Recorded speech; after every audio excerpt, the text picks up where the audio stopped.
तर याच्या आधी वेगवेगळ्या प्रकारचे यज्ञ सांगितले. गृहस्थ कुठला यज्ञ, ब्रह्मचार्यांनी कुठला यज्ञ, ते वर्णन आश्रमानुसार सांगितलं. द्रव्य यज्ञ, देवी देवतांसाठी यज्ञ, खूप सगळे यज्ञ सांगितले ते.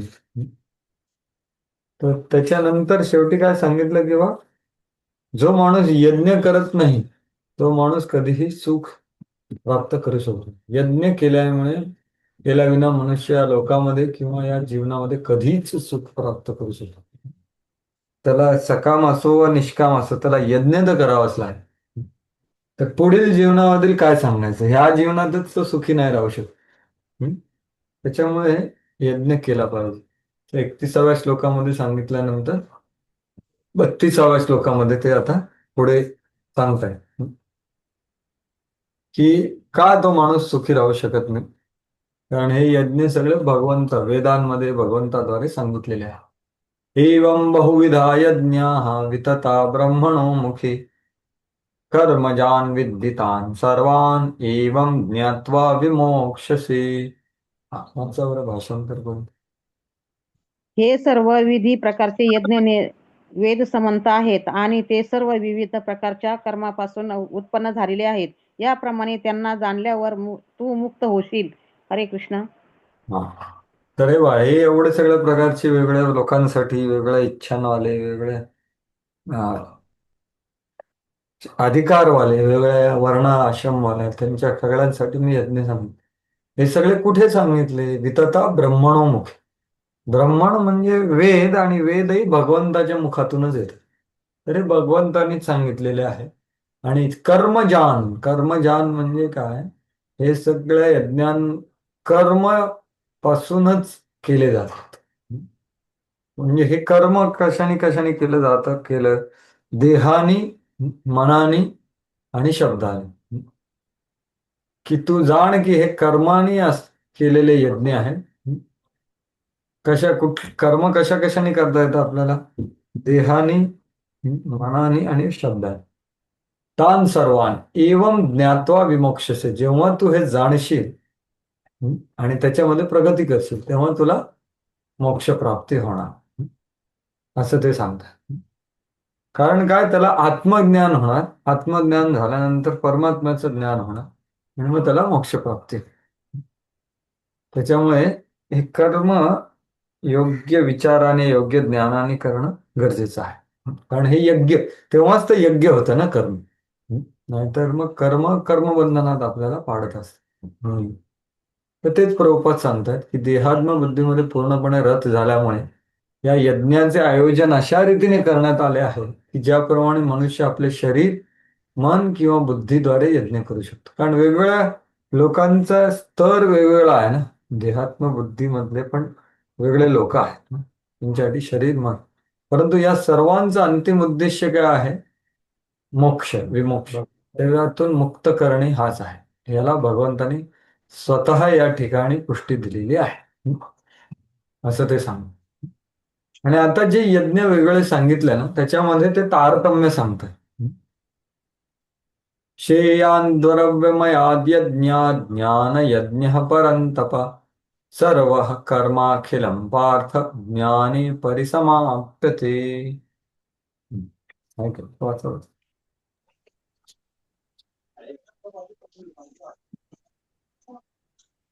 हे परंतप,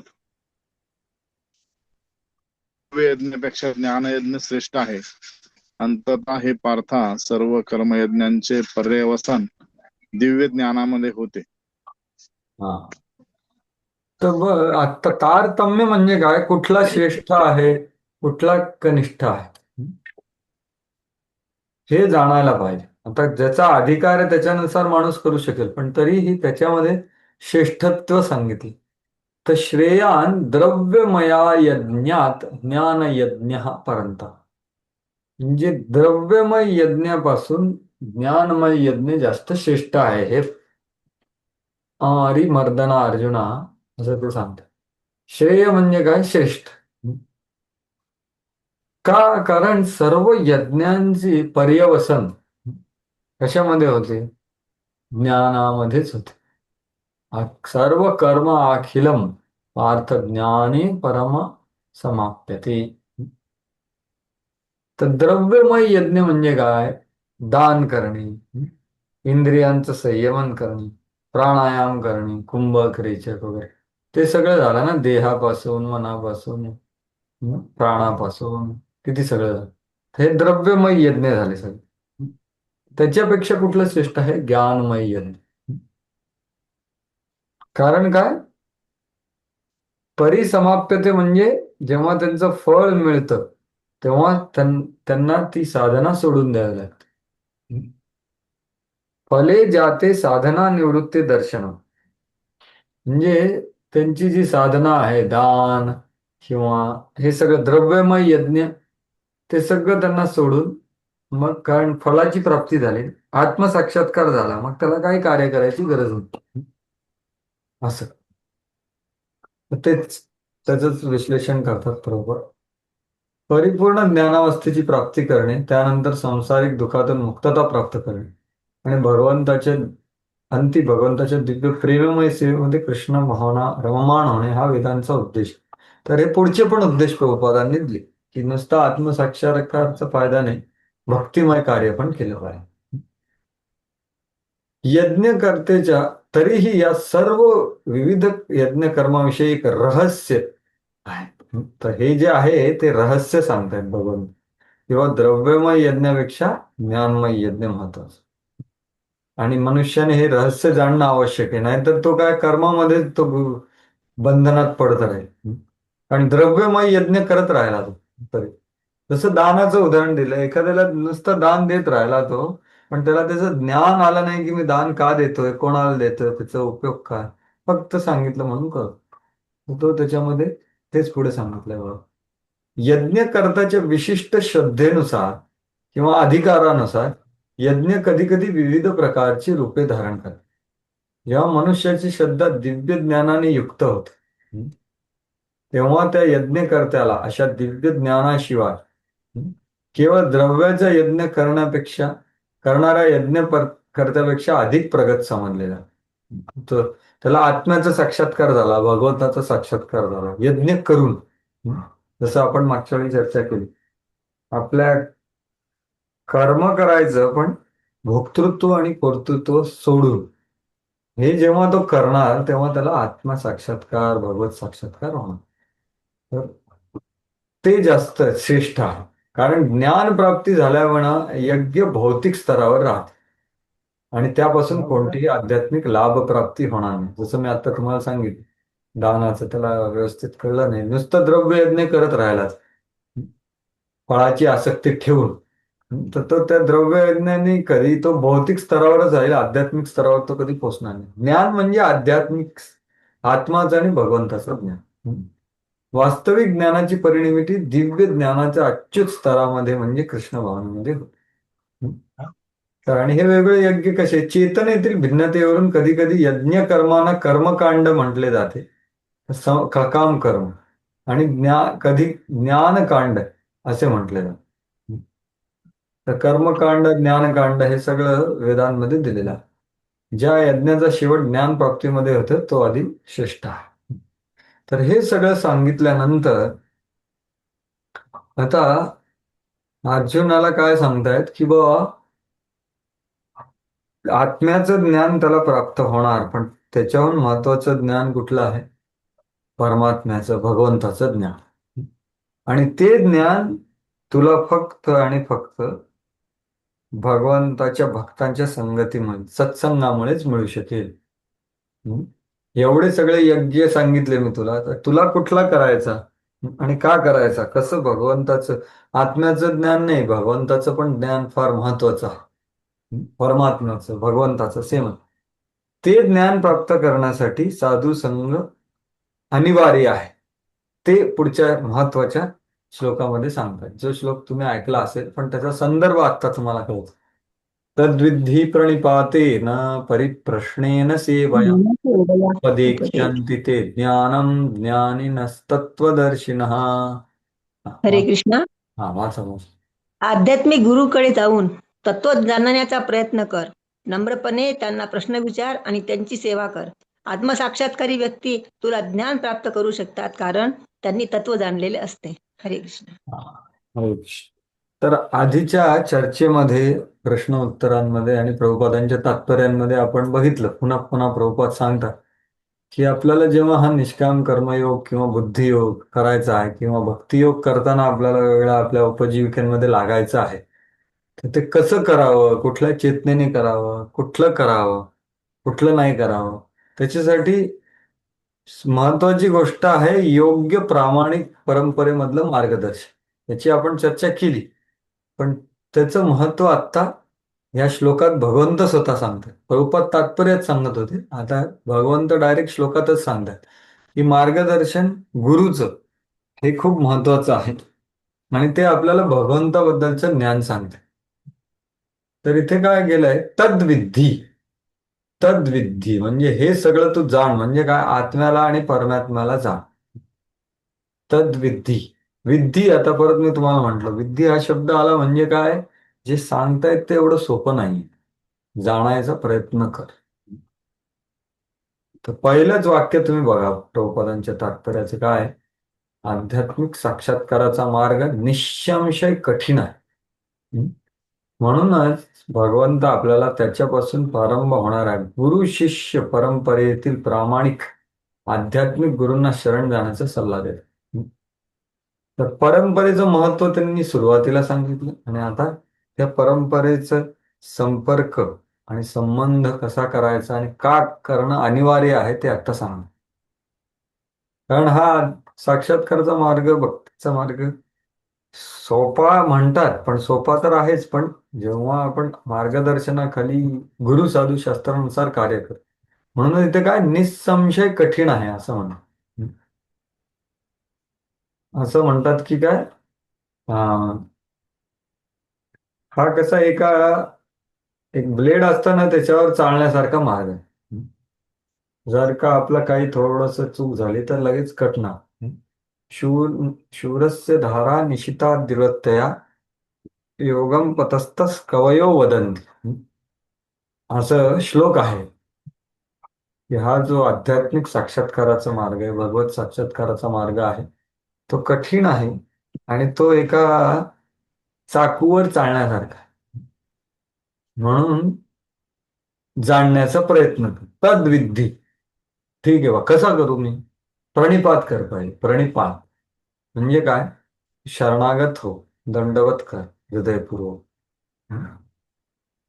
तर शरणागत होणे हे पहिली गोष्ट. शरणागत होण्यासाठी तसा माणूस पाहिजे, प्रामाणिक परंपरेमधले गुरु पाहिजे. पहिली गोष्ट आहे प्रणिपात. तेच प्रभुपाद इथे सांगतो की तिन्ही गोष्टी काय आहे, पुढे सांगतील ते बघूच आपण. प्रणिपात म्हणजे काय की दंडवत प्रणाम करून नम्रतेने शरण ग्रहण करणे. आणि ते केल्यानंतर दुसरी गोष्ट काय आहे की आध्यात्मिक विषय वस्तू बद्दल, नाहीतर स्पष्टपणे सांगितलं आहे इथे की जीव भगवंताचं स्वरूप, भगवंताचं का तत्पर स्वरूप ज्ञान, एक सेकंड, हा, तत्स्वरूप गुण विभूती विषयक विविध प्रश्न. परिप्रश्न, ते परिप्रश्न कशाबद्दल विचारायचे, भगवंताच्या कशाबद्दल, स्वरूपाबद्दल, गुणाबद्दल, त्यांच्या विभूतींबद्दल, असे परिप्रश्न. ना की आपल्या घरगुती किंवा स्वास्थ्याचा काही प्रॉब्लेम आहे त्याच्यासाठी आध्यात्मिक गुरुकडे जायचं नाही. पण काय परिप्रश्न कसले करायचे, ह्या त्यांचे भगवंताचे विषय, तत्स्वरूप गुण विभूती विषयक विविध प्रश्न, परिप्रश्न. आणि हे करता करता काय करायचं, एक परिचारकासारखी, एक नम्र सेवक असतो ना घरी, त्याच्यासारखी त्यांची सेवा कर. या तीन गोष्टी फार महत्वाच्या आहेत. कारण तद्विद्धी म्हणजे काय की आधी त्यांनी जीव स्वरूप ज्ञान सांगितलं की याच्यासाठी कसं कसं कर्म करायचं, बघितलं ना आपण, त्यालाही मार्गदर्शन गरजेचं आहे. जीव स्वरूप, जीवाचं स्वरूप जाणण्यासाठी साक्षात्कार करणं. पण आता परस्वरूप ज्ञान, परस्वरूप म्हणजे परमात्मा भगवंताचं ज्ञान प्राप्त करण्यासाठी सत्संग लभ्यत्व हे फार महत्व. असे गुरु ज्यांना परमात्माचा साक्षात्कार झालेला त्यांची शरणागती करायची. शरणागत व्हायचं, त्यांना परिप्रश्न करायचे आणि त्यांची परिचारक सारखी सेवा करायची, त्यांना प्रसन्न करण्याची हे करायचे.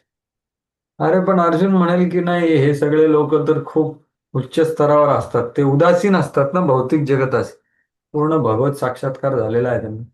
नाही नाही नाही, पण ते उदासीन जरी असले, अनासक्त जरी असले, भौतिक जगतामध्ये त्यांचा स्पर्श नसेल चेतनेने, तरीही ते खूप कृपाळू असतात आणि प्रचार करण्यासाठी उत्सुक असतात. तर ज्ञान प्रचारका कारुणिका, ते खूप करुणाशील असतात आणि प्रचार करण्यासाठी उद्युक्त असतात.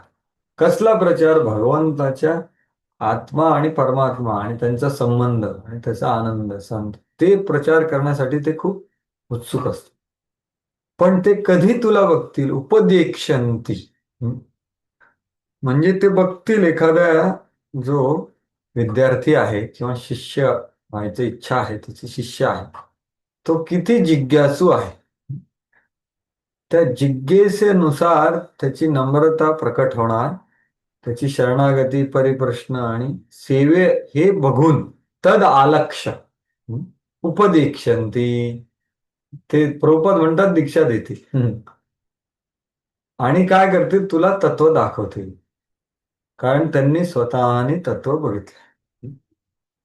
उपदीक्षन्ति ते ज्ञानम ज्ञानिनः तत्वदर्शिनः, ते तत्वदर्शी आहेत म्हणून ते तुला दाखवते.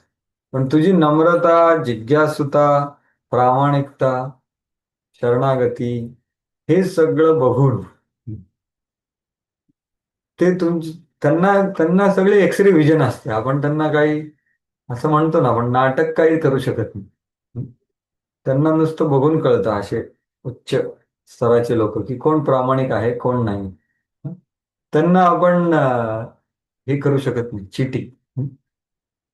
तर ते बघतात आणि त्यानुसार तुम्हाला ते कृपा देतील, ज्ञान देतील, उत्तर देतील, शरणागती ग्रहण करतील इत्यादी. तर हा श्लोक आहे. याच्यात प्रभुपाद खूप विस्तारप्रमाणे याचं वर्णन करतात. तर हे परमात्मा किंवा भगवंताचं ज्ञानासाठी सत्संगाची अनिवार्यता आणि तो कसा ग्रहण करायचा, या तीन गोष्टींनी, आणि त्याच्या मागची भावना कशी असली पाहिजे आपली नम्रतेची. आणि ते बघतात जेव्हा आपली तद्विद्धी म्हणजे जाणण्याचा प्रयत्न, जिज्ञासू, उत्सुक, शरणा, नम्र अशा माणसाची तीन गोष्टी प्रकट होतात. आतल्या भावना बाहेर अशा तीन रूपाद्वारे प्रकट होतात. ते जेव्हा हे बघतात ते तेव्हा ज्ञान प्रदान करू शकतात. कृष्ण से तुम्हार कृष्ण दिते पार, तुम्हार शक्ती आज. तर असं आहे. म्हणून पहिलंच गोष्ट प्रभुपादांनी सांगितली की हे एक बाकीच्या गोष्टीसारखं सोपी गोष्ट नाही या भौतिक जगतातल्या कुठल्या गोष्टी. गुरु शिष्य परंपरेच्या या तत्वाचे पालन केल्याशिवाय कोणीही प्रामाणिक आध्यात्मिक गुरु बनवू शकत. आणि पहिली गोष्ट आहे शरण. नुसतं आपण अध्ययन करून मानसिक तर्क करून काही प्राप्त करू शकत. गीता असेल, भागवत असेल तरी. म्हणूनच प्रभुपाद काय सांगतात, म्हणून मानसिक तर्क किंवा शुष्क वादाच्या आधारे आपण योग्य मार्गाची प्राप्ती करू शकतो. तर पहिलं झालं. दुसरं, तसेच ज्ञान ग्रंथाचे स्वतंत्र अध्ययनाने नाही. आम्ही सगळे पुस्तकं वाचून मलाच कळलं. अरे तुम्ही डॉक्टरही बनू शकत नाही स्वतंत्र अध्ययनाने. मला कॉलेजमध्ये ऍडमिशन घ्यावं लागतं ना. नाही, पुस्तकं विकत घेऊन मी वाचून सगळं कळेल मला, मी डॉक्टर बनेल. नाही, आपल्याला अधिकृत कॉलेजमध्ये ऍडमिशन घ्यावं लागतं भौतिक ज्ञानासाठी. मग आध्यात्मिक स्वतंत्र अध्ययनाने कसं होतं? स्वतंत्र अध्ययनाने मनुष्य आध्यात्मिक जीवनामध्ये प्रगती करू शकत. आध्यात्मिक जीवन करू शकतो पण त्याची प्रगती नाही करू शकत. ज्ञानप्राप्ती करता मनुष्याने प्रामाणिक आध्यात्मिक गुरूंना शरण जाणे आवश्यक. अशा आध्यात्मिक गुरूंचा स्वीकार संपूर्ण शरणागतीने केला पाहिजे. संपूर्ण शरणागती म्हणजे काय? की शरणागती सुद्धा आपली वेगवेगळ्या प्रकारची असू शकते ना. जसं भगवंत सांगतात की 4 प्रकारचे लोक माझ्याकडे येतात: अर्थ, जिज्ञासू, अर्थार्थी आणि ज्ञान. आणि संपूर्ण शरणागती शुद्ध शरणागती म्हणजे बा मला भगवंताची सेवा करायची म्हणून मला शरणागत व्हायचं. तर संपूर्ण शरणागती केला पाहिजे आणि मिथ्या अहंकार न ठेवता नम्र सेवकाप्रमाणे सेवा केली पाहिजे. म्हणजे ही सेवा म्हणजे एक फक्त क्रिया नाहीये, त्याच्यामध्ये सेवा भाव असला पाहिजे की मी कोण आहे, मी नम्र सेवक आहे, मी कोणीही असो. मग प्रभुपाद म्हणतात ना की you you have to see yourself as fool in front of spiritual master. आपण मूर्ख नंबर 1 आहोत गुरूंच्या समोर. अशीच चेतना पाहिजे. मला लय माहिती, माझे खूप फॉलोअर आहेत, मी खूप प्रोग्राम करतो किंवा काय खूप सेवा करतो. नाही, गुरुच्या समोर नम्र अहंकार न ठेवता ती सेवाचा सेवा भाव पण पोपदाने सांगितला की कशी चेतना असली पाहिजे. आत्मसाक्षात्कारित आध्यात्मिक गुरूंना प्रसन्न करणे हेच आध्यात्मिक जीवनातील प्रगतीचे रहस्य आहे. तर हे हे आपण चर्चा केली, व्यवसायात्मिका बुद्धी एकेह गुरुनंदन. त्याच्यामध्ये आपण बघितलं की गुरु उपादिष्टम जे आहे ते माझं जीवन आहे, तेच माझं कार्य आहे, तेच माझं साध्य आहे, त्याचेच मी विचार करतो, दुसरा कसलाच विचार करत नाही. स्वप्नामध्ये पण दुसरा कसला विचार करत नाही. त्याच्यात मला सुख मिळो, दुःख मिळो, उद्धार हो न हो, काही फरक पडत नाही. मी फक्त काय करणार, गुरुनी जे सांगितलं ते हृदयपूर्वक काय, हेच प्रामाणिकता. आणि हे जेव्हा प्रसन्न करतं ते प्रगतीचं रहस्य. आता ह्या तीनही गोष्टी असणं महत्वाचं आहे बरं का. या तिन्ही मध्ये एक जरी गोष्ट नसेल ना तरीही योग्य नाही. तर तेच प्रभुपाद पुढे सांगतात. जिज्ञासा आणि नम्रता यांच्या योग्य संयोगाद्वारे आध्यात्मिक ज्ञान प्राप्ती होते. आपण गुरूंचं शरणागत होऊन क्रियाशील आहोत, पण त्याच्यामध्ये त्या सेवेमध्ये नम्रता पाहिजे आणि जिज्ञासेमध्ये जिज्ञासा पण पाहिजे, ती पण नम्रतेने. नाही तर काय नाही, हा मी फक्त सेवा करेल, भगवंताबद्दल काय स्वरूप धाम त्यांचा सिद्धांत नाही, ते आपोआपच होईल, मला काय करायची गरज नाही. नाही, ते पण आपल्याला ग्रहण केलं पाहिजे. प्रभुपादांनी एवढी पुस्तकं लिहिली कशाला रात्री जागून? आपल्या सगळ्यासाठी. सगळेच गुरु आपल्याला सांगतात की प्रभुपादांच्या पुस्तकांचं अध्ययन करा. आणि ते नुसतं अध्ययन वाचायचं म्हणून नाही वाचायचं, जर अध्ययन करायचं आणि मग जिज्ञासा येऊ शकते. गुरूंनी सांगितलं या दोन्ही गोष्टी महत्वाच्या. योग्य संयोगाद्वारे आध्यात्मिक ज्ञान प्राप्त. नम्रता आणि सेवेशिवाय विद्वान आध्यात्मिक गुरूंना प्रश्न विचारणं. बघा, आता नम्रता आहे त्याच्याकडे आणि सेवा नाहीये. समजा नम्रता पण नाही, सेवा पण नाही, आणि खूप प्रश्न विचारतो नुसता, तर ते परिणामकारक ठरत नाही. तर आता इथे कुठली गोष्ट सांगितली त्यांनी की प्रश्न विचारताय, प्रणिपात आणि सेवा नाही, तर प्रश्न विचारणं काही परिणामकारक ठरत नाही. मनुष्याने आध्यात्मिक गुरुच्या कसोटीस उतरलं पाहिजे. आणि जेव्हा ते शिष्याची प्रामाणिक इच्छा पाहतात, हेच मी तुम्हाला सांगतो, तेव्हा ते आपोआपच त्याला वास्तविक अध्यात्म ज्ञान प्रदान करून कृतार्थ करतात. तर ती इच्छा पाहतात, त्यांना सगळं कळतं की आपण का करतोय, कशासाठी करतोय. म्हणूनच या तिन्ही गोष्टी आपण खूप प्रामाणिकतेने केल्या पाहिजे. यातली एकही गोष्ट कमी नाही करू शकत. प्रणिपात, परिप्रश्न आणि सेवा. या श्लोकांमध्ये आता कुठल्या प्रकारच्या प्रश्नांना प्रभुपाद निंदा करतात की अंध अनुसरण आणि विवेकशून्य प्रश्न, या दोन्ही गोष्टींना दोषास्पद ठरवले. ब्लाइंड फॉलोईंग म्हणजे काय? हा, मला जे सांगितलं ते मी करणं. अरे त्याच्या मागचं काय आहे, का करायचं? ते ब्लाइंड फॉलोईंग म्हणजे काय की काही लोक आत्ता आपण बघतो की काही तथाकथित काही आध्यात्मिक लोक आता जेलमध्ये आहेत, गुरु, आणि त्यांचं सगळ्यांना माहिती की त्यांनी चुकीची कार्य केलेली आहे. पण तरीही ते शिष्य काय म्हणतात, नाही नाही ते सगळं बरोबर आहे, त्यांच्या त्या लीला आहे. हे ब्लाइंड फॉलोईंग झालं. गुरु, साधू, शास्त्र हे तिन्ही आपण फॉलो केलं. तर ब्लाइंड फॉलोइंग म्हणजे काय, की आपल्याला काहीच माहित नाही, आपल्याला का सांगितलं, कशासाठी सांगितलं. म्हणूनच तर जिज्ञासा आहे. आणि सर्वात महत्वाची जिज्ञासा, की हे मी कसं करायचं, काय अपेक्षित आहे. नुसतं सांगितलं आणि आपण प्रश्न असेल तर करायला पाहिजे. तर ब्लाइंड फॉलोइंग, अंध अनुसरण, आणि विवेक शून्य प्रश्न म्हणजे काय. एकदा प्रभुपाद सांगत होते की आध्यात्मिक जगतामध्ये अं, सगळे अत्यंत सुख आहेत, राहतात. इवन तिथले प्राणी मात्र पण काही हिंसा करत. हं? मग एकाने प्रश्न विचारला की तिथे डास आहेत का. हं? आता मग ते जाणून त्याच्या भक्तीमध्ये काय प्रगती होणार आहे, की तिथे डास आहेत का नाही. तर हे एक म्हणजे विवेकशून्य प्रश्न म्हणजे काय, की ह्या प्रश्नांनी आपल्या दैनंदिन जीवनाच्या विचार, व्यवहार आणि आचारामध्ये काही संबंध नाही. नुसतं आपलं विचार, किंवा कोणी प्रश्न विचारतं की ही लीला झाली गणपतीची, की त्यांचं जे मुंडकं आहे ते कट केलं आणि मग त्यांना हत्तीचं मुंडकं लावलं. बरं, मग प्रश्न काय आहे तुमचा. तर त्या जे आधीचं मुंडकं होतं त्याचं पुढं काय झालं. तर हा प्रश्न विचारून काय उपयोग होणार आहे कोणाला. त्याच्यामुळे असे काही विवेकशून्य प्रश्न म्हणजे काय काय तर या दोन्हींना दोषपद ठरवलेले. म्हणूनच त्या तिन्ही गोष्टी करणं गरजेचं. प्रणिपात, परिप्रश्न आणि सेवा. जिज्ञासा, नम्रता आणि परिप्रश्न, या तिन्ही गोष्टी. त्याच्यामुळे मनुष्याने आध्यात्मिक गुरूंकडून केवळ श्रवण करावे असे नाही. बघा, आता आता ते काय सांगतायत की बा कसं समजून घ्यायचा प्रयत्न करा. केवळ श्रवण, हा गुरूंचं श्रवण करायचं फक्त. मी सगळे रोज 2-2 लेक्चर आहेत.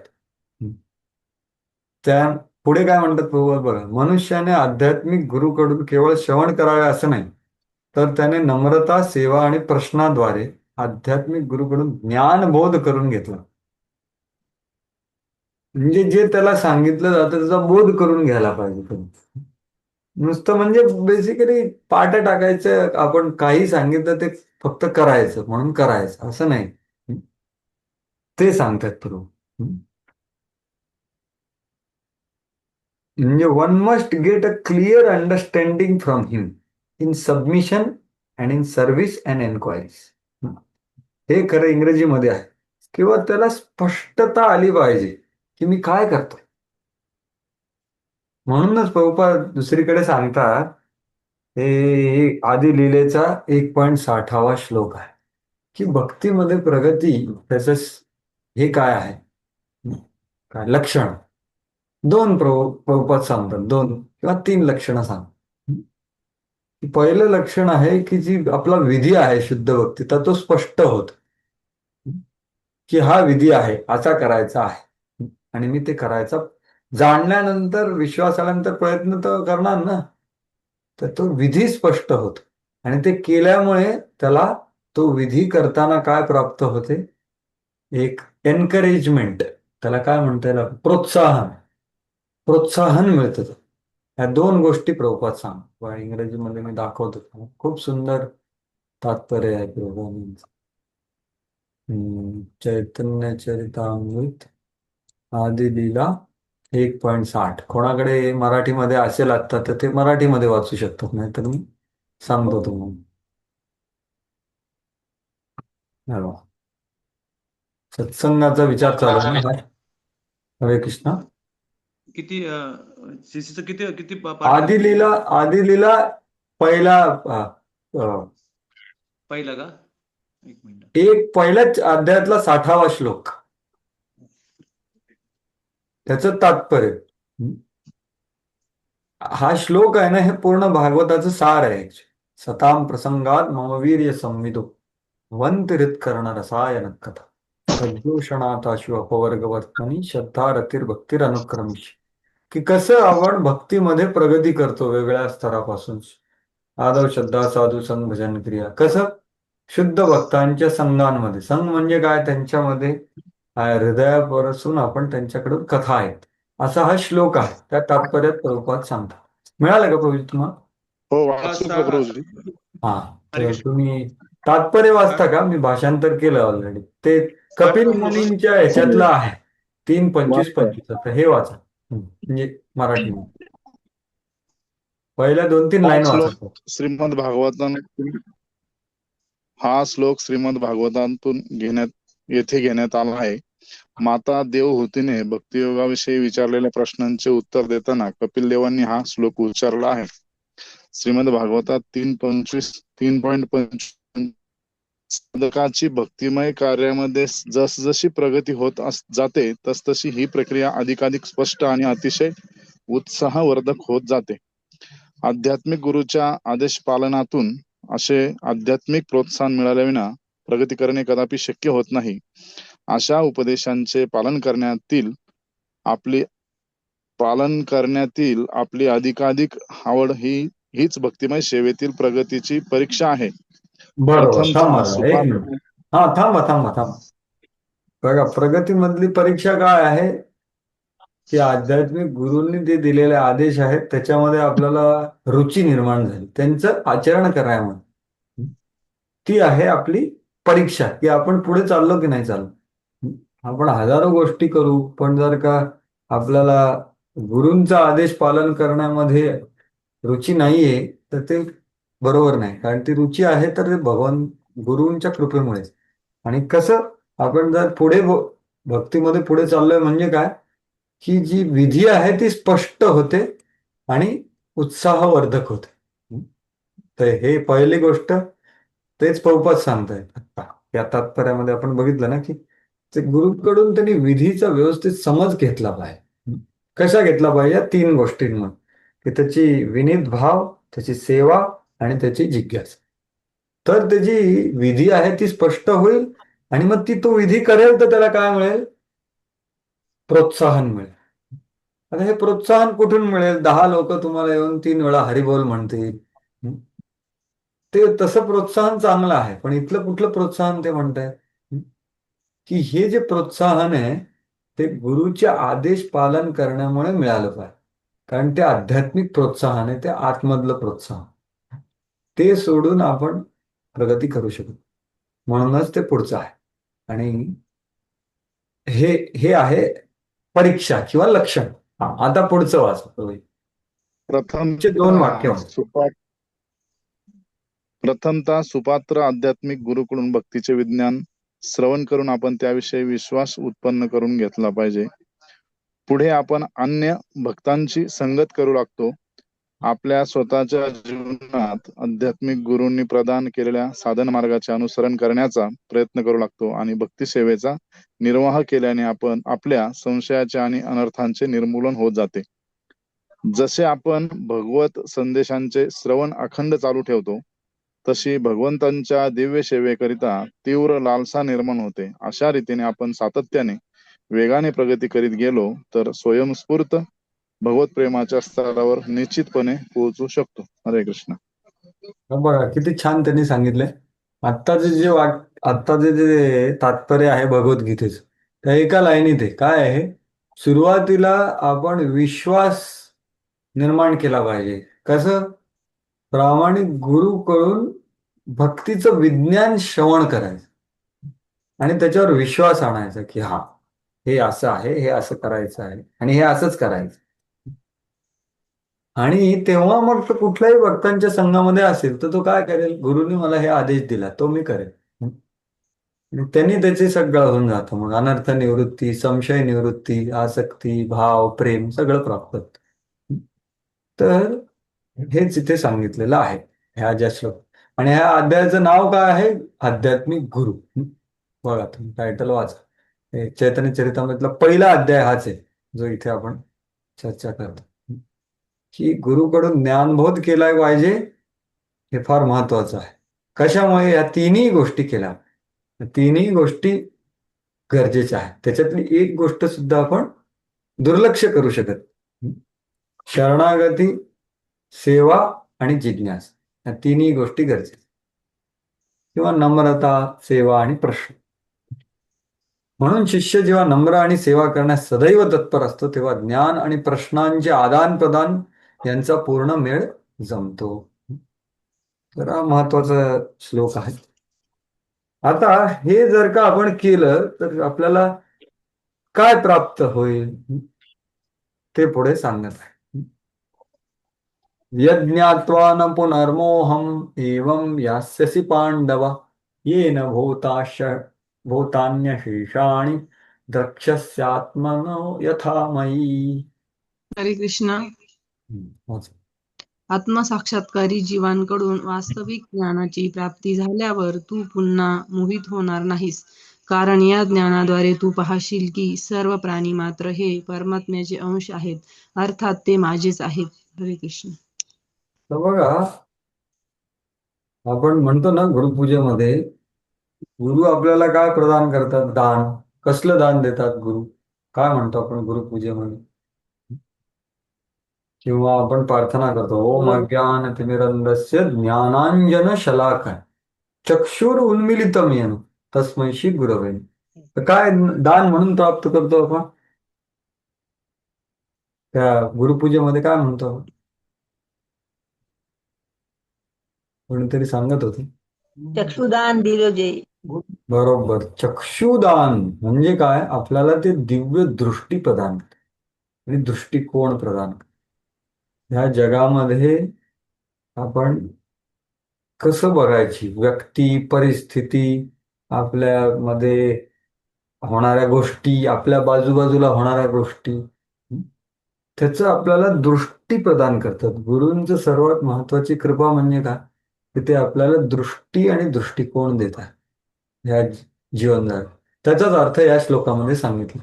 यद ज्ञात्वा. यत म्हणजे काय? मागच्या श्लोकासारखं तुम्ही केलं तर तुम्हाला काय? तत्वज्ञान, तत्वदर्शी लोक तुम्हाला तत्व दाखवतील, भगवंताला दाखव. ते ज्ञान प्राप्त, ते जाणण्याने न पुनर्मोहम, तुम्ही कधीही मोहात पडणार नाही. हे पांडवा, कधीही मोहात पडणार नाही. अशा मोहात, जसं आत्ता तू मोहात पडलेला आहेस.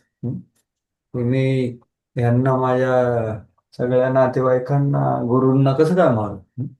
त्यांना तर मी फुल फेकले पाहिजे, तुम्ही म्हणतात बाण मला. तुला ते मोहात, तू कधी पुन्हा अशा मोहात पडणार नाही. का? कारण तुला, तू बघशील. द्रक्ष्यसी म्हणजे काय? तू पाहशील. काय तू पाहशील? की सर्व जे जीवात्मे आहेत, बद्ध जीव, त्यांच्याकडे सूक्ष्म आणि स्थूल देह आहेत आणि जेवढी त्यांची उपाधी आहे, उपाधी चिंतन आहे, तेवढे ते त्याच्यासाठी आसक्त आहे. आणि हे हे सगळे जीव त्यांच्या उपाधी देहामध्ये स्थित आहेत आणि ते सगळे माझ्यामध्ये स्थित आहेत, भगवंतामध्ये. आणि भगवंत त्यांना त्यांच्या कर्माद्वारे आणि त्यांच्या इच्छेद्वारे फळ देत आहे. तर मी इथे कोणाला मारणार नाहीये ना, मी कोणाकडून मारला जाणार किंवा मारवणार आहे कोणाला नाही, हे तुला कळेल. येन भूतानी अन्य अशेषाणी, भूतानी अशेषाणी, सर्व प्राणी मात्र तू त्यांच्या स्थूल आणि सूक्ष्म देहामध्ये उपाधीद्वारा ते आहेत आणि ते सगळे कशामध्ये स्थित आहे? माझ्यामध्ये स्थित आहे. आणि मी त्यांना इच्छा आणि त्यांच्या कर्मानुसार फळं देत आहे. आता हे दुर्योधन आणि कंपनीने एवढे, द्रौपदीला जेव्हा त्यांनी चुकीचं वर्तन केलं, त्याच दिवशी ते मेले होते खरं. पण तुला मी त्याचं श्रेय देण्यासाठी आत्ता सांगतोय की तुला सगळ्या मला मार. आणि तू म्हणतो की अरे हे माझ्या आता ताई येत तरी मला त्यांना मारायचं नाही, मी ज्ञानशास्त्रावर काम करतो, अर्थशास्त्रावर नाही, धर्मशास्त्र. अरे पण ते लोक, त्यांनी एवढं चुकीचं, त्यांना कर्मामुळे मी त्याला फळ देणारच आहे ना, ते मारणारच आहे, पण तू मारत नाही त्यांना. तुझं चिंतन स्पष्ट नाही, तुझा दृष्टिकोन बरोबर नाही. आता तू जर का अशा प्रणिपात परिप्रश्न सेवा केली तर तुला योग्य दृष्टी प्राप्त होईल की कोणाला कसं काय प्राप्त होतंय, वेगळ्या व्यक्ती, वेगळ्या परिस्थिती, आणि ते सगळं तू माझ्यामध्ये बघशील. तर असं हे आहे. तर प्रभुपाद त्याचंच वर्णन करतात. आत्मसाक्षात्कारी किंवा वस्तूंचे यथार्थ स्वरूप जाणणाऱ्या व्यक्ती. तर आत्मसाक्षात्कारी म्हणजे काय? यथार्थ स्वरूप जाणण्याकडे व्यक्ती असते. म्हणजे काय, तो दिसतं तसं नसतं म्हणून जग फसतं, तसा नाही आहे, तो फसत नाही या जगामध्ये. कारण तो यथार्थपणे बघू शकतो या जगामध्ये. जीव, जगत, जगदीश, काल, कर्म हे सगळं बघू शकतो. त्याच्यामुळे तो कधीही मोहात पडत. आता अशा गुरुकडनं, अशा व्यक्तीकडनं ज्ञान प्राप्ती केल्यामुळे सर्व प्राणी मात्र हे भगवंताचे अंश आहेत हे मनुष्य जाणतं. पहिले त्याला कळतं ही गोष्ट. कारण काय, माया म्हणजे काय, की श्रीकृष्णापासून भिन्न अस्तित्व असल्याची जाणीव म्हणजेच माया. दॅट विच इज नॉट माया. तर ही मायेची सर्वात मोठी परिभाषा आहे. माया दुसऱ्या व्यक्तीमध्ये नाही, वस्तूंमध्ये नाही, परिस्थितीमध्ये पण नाही, पण दृष्टिकोनामध्ये आहे. जे आपण व्यक्ती, परिस्थिती किंवा काय म्हणजे वस्तू किंवा त्या वस्तूचा हाताळण्याचा अनुभव, हे सगळं जेव्हा आपण भगवंताच्या संपर्कात बघत नाही त्याला म्हणतात माया. तर तुम्ही या जगातलं, आता जगन्नाथ रथ यात्रा येणार आहे किंवा झाली काल, पण आमची उद्या आहे, परवा. तर त्याच्यामध्ये भगवंत, आता अन्न म्हटलं आपण, तर ते जेव्हा प्रसाद म्हणून आपण बघतो आणि आपण भगवंताचे सेवक आहे, तर आपला दृष्टिकोन आणि अनुभव हा पूर्ण वेगळा झाला ना. पण तेच एखादा माणूस जर का भौतिकतेने बघत असेल तर ते वेगळं झालं. अरे एक गोष्ट दिली मी तुम्हाला, तसं प्रत्येक गोष्ट या जगातलं, यद्यद विभूती मत्सत्वम श्रीमत ऊर्जितमेव तत्तदेवावगच्छत्वम मम तेजांश संभाव. ह्या जगामध्ये मूल्यवान, आकर्षक, सुंदर, शक्तिशाली, प्रभावशाली हे काही तुम्हाला दिसलं किंवा अनुभवलं, वस्तू, व्यक्ती, संबंध, परिस्थिती, त्याच्यामध्ये आपण कृष्णाचा संबंध, कृष्णाच्या तत्वज्ञानाचा किंवा कृष्णाच्या जी योजनेचा संबंध जर का नाही बघितला तर ती माया आहे. जसं प्रल्हाद महाराज बघा, प्रल्हाद माझ्यावर एवढे अत्याचार होत आहेत तरी त्यांना काही विचलित करू शकत, आणि जे अत्याचार करतात ते विचलित झाले की अरे बाबा हा माणूस मरत नाही. आणि मग प्रल्हाद महाराज त्यांना सांगतात, अरे तुम्ही 10 दिशांना जिंकलं, ब्रह्मा विष्णू महेश सोडून सगळे तुमचे सेवक आहेत, तरीही तुम्ही सर्वात मोठ्या शत्रूला तुम्ही तुमचं मारलं नाही. ते काय आहे, कुठला शत्रू येतो, ज्यांनी हिरण्यकशिपूने मारला नाही तो काय शत्रू आहे त्यांना?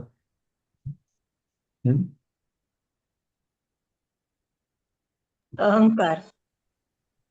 बरोबर, अहंकार किंवा मन म्हणता येईल. मनामध्ये सांगता, तर त्याला तुम्ही नाही मारलं, त्याच्यामुळे तुम्ही एवढे विचलित आहात.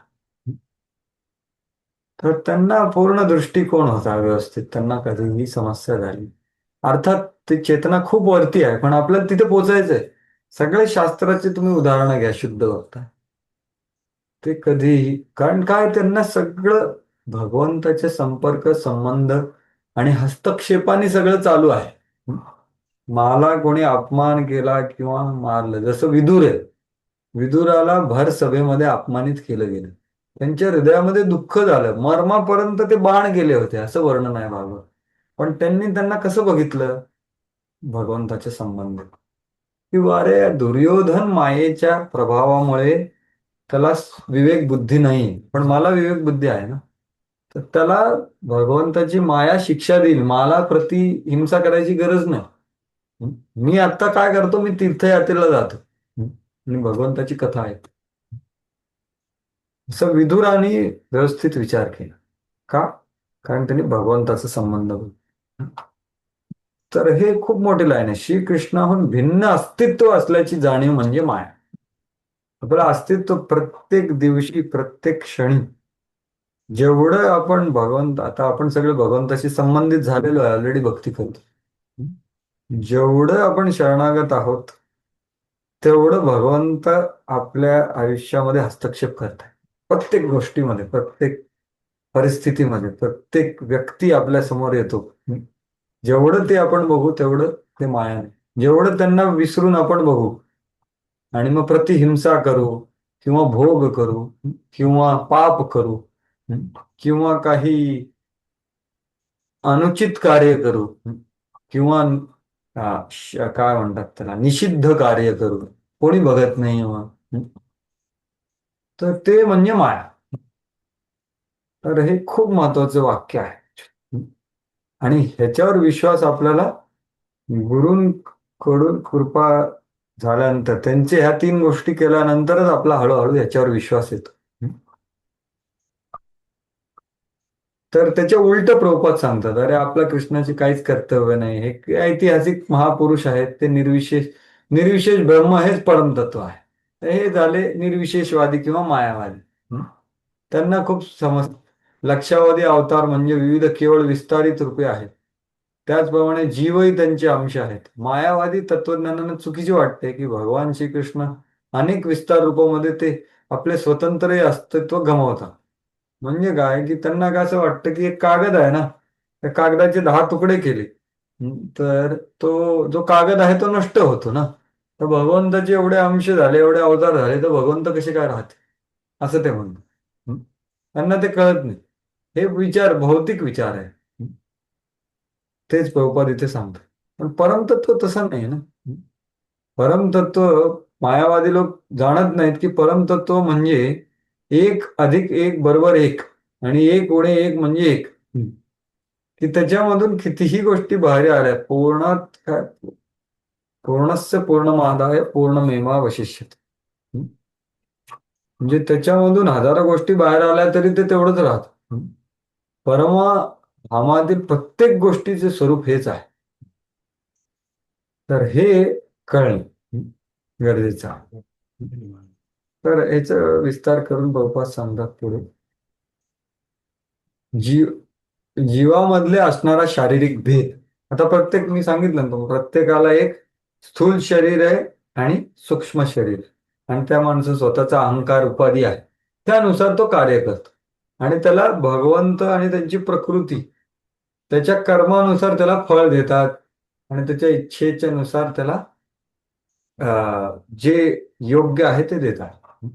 हे त्यांना कळतं आणि त्याच्या मागे कोण आहेत, भगवंत, हे सगळं त्यांना स्पष्टपणे कळतं. म्हणूनच ते कार्य व्यवस्थित करतात. आपण सर्वजण श्रीकृष्णाच्या संतुष्टीसाठी आहोत. केवळ मायामुळेच अर्जुनाला वाटले की आपल्या नातलगांशी असणारे आपले अनित्य शारीरिक संबंध आता ते अनित्य होते ना, म्हणून भगवंत म्हणत होते मार त्यांना. श्रीकृष्णाशी असणाऱ्या शाश्वत आध्यात्मिक संबंधापेक्षा महत्वपूर्ण आहे. संपूर्ण गीतेची शिकवण हीच आहे की जी कृष्णाचं हे आहे, बरोबर, आणि सेवक आहे. त्यामुळे श्रीकृष्णापासून वेगळे करता येणार नाही. श्रीकृष्णापासून आपण भिन्न आहोत या जीवाच्या भावनेला माया म्हणतो. ही भावना आणि हा दृष्टिकोन की अस्तित्व भिन्न आहे, मग परिस्थिती, वस्तू इत्यादी, तर सगळ्यांमध्ये कृष्णाला बघणं. तर ही शारीरिक भिन्नताही भगवंताच्या दिव्य सेवेच्या विस्मरणामुळे होते. आता विचार करा, दुर्वास मुनी जेव्हा आले होते त्यांच्याकडे अंबरीश महाराजांना, तर त्यांनी काय चूक केलेली का? एकादशीचे उपास तोडण्यासाठी त्यांना उपास तोडायचा होता म्हणून त्यांनी पाणी प्यायलं. तर पाणी पिणं म्हणजे उपास तोडणं आणि न तोडणं शास्त्रांचं. पण ते भगवंताचं विस्मरण झाल्यामुळे त्यांनी अटॅक केला त्यांच्यावर, अंबरीश महाराज एवढे मोठे भक्त. पण अंबरीश महाराज काहीच विचलन नाही आहे. मग त्यांना एवढं सगळं म्हणजे काय की विस्मरणामुळे होत प्रत्येक. पण जेव्हा मनुष्य कृष्ण भावनेद्वारे भगवंताच्या दिव्य सेवेमध्ये संलग्न होतं अंबरीश महाराज, तेव्हा तत्काळ या मायेतून त्याची मुक्ती होते. तो कधीच घाबरत. प्रल्हाद महाराज हे सगळे उदाहरण. परिपूर्ण ज्ञान म्हणजे हे जाणणे होय की परमात्मा श्रीकृष्ण सर्व जीवांचे परम आश्रयदाते आहे. त्यांच्या आश्रयाचा त्याग केल्याने जीव भौतिक शक्तीद्वारे मोहित होतो. त्या आशयाचा त्याग केल्यामुळे आता मोहित झाल्यानंतर म्हणजे काय, त्यांच्याकडे एक भूतानीच हे केलेलं आहे ना, भुक्ती मुक्ती स्पृहा यावत पिशाची हृदी वर्तते तावत भक्ती सुखस्यात्र कथमोप्युदयो भवे. की ज्या माणसाला भगवंताचा आश्रयाच्या बद्दल काहीच माहित नाही, त्याच्या आयुष्यामध्ये काय आहे, भौतिक शक्ती आहे फक्त, आणि त्याच्यात काय मला भुक्ती पाहिजे किंवा मुक्ती पाहिजे, भुक्ती पाहिजे, भुक्ती पाहिजे, भुक्ती पाहिजे, आणि मग भुक्तीमध्ये फर्स्ट एड झालं तर मुक्ती पाहिजे. अशा भूतानी झपटलेले लोक आहेत. कारण त्यांना वाटते की आपण स्वतंत्र आहे, मी काही करू शकतो. याप्रमाणे जसं दुर्योधन, धृतराष्ट्र इत्यादी, या कर्ण, याप्रमाणे निरनिराळ्या प्रकारच्या भौतिक गोष्टीची तादात्म्य केल्याने जीवांना श्रीकृष्णाचे विस्मरण होते. तरी जेव्हा असे मोहित जीव कृष्ण भावनेमध्ये स्थित होतात तेव्हा जाणले पाहिजे की ते मुक्तिपथावर आहे. तर त्याच्यामधले काही भक्त झाले तर आपण जाणलं पाहिजे की ते आता चूक करत असतील तरी त्यांची चूक जास्त बघितली नाही पाहिजे. कारण ते आता काय शॉवर खाली बसले, ते आता आंघोळ करतात. आपण पण आंघोळ करतो, ते आंघोळ करतात. मे बी आपण थोडी लवकर चालू केली, त्यांनी आत्ता चालू. पण जे अभक्त आहेत ते पूर्णपणे मायेच्या तावडीमध्ये, मायेच्या मांडीवर झोपलेले आहेत बास. मग ते काय अपेक्षित आहे करणं, गडबडच करणार.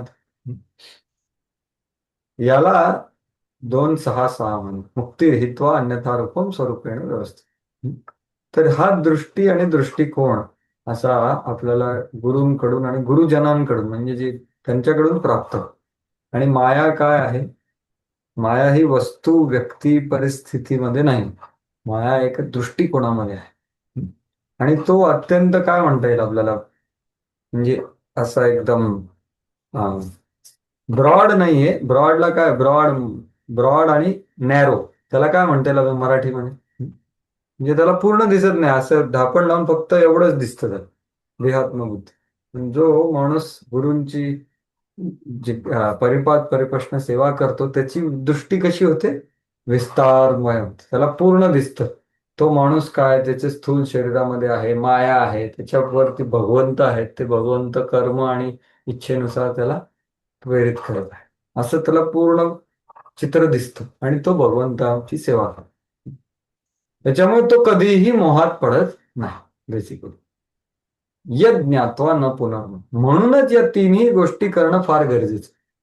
मी म्हणतो ना, महाराष्ट्रात किंवा भारतामध्ये विशेष करून बरेच धार्मिक लोक भावनिक असल्यामुळे, अंधश्रद्धेमुळे करत असल्यामुळे नास्तिक झालेले, की ते सगळे देवी देवतांची पूजा करायचे. पण त्यांच्या आयुष्यात काहीतरी परिस्थिती आली, कोणीतरी गेलं, ते म्हणते अरे मी एवढं सगळं करायचो आणि असं कसं झालं माझ्याबरोबर, मी काय यांची पूजा करू. असे बरेच लोक भेटलेले. आणि काही भक्त पण, कृष्णाचे भक्त सुद्धा, असं माझ्याबरोबर कसं झालं.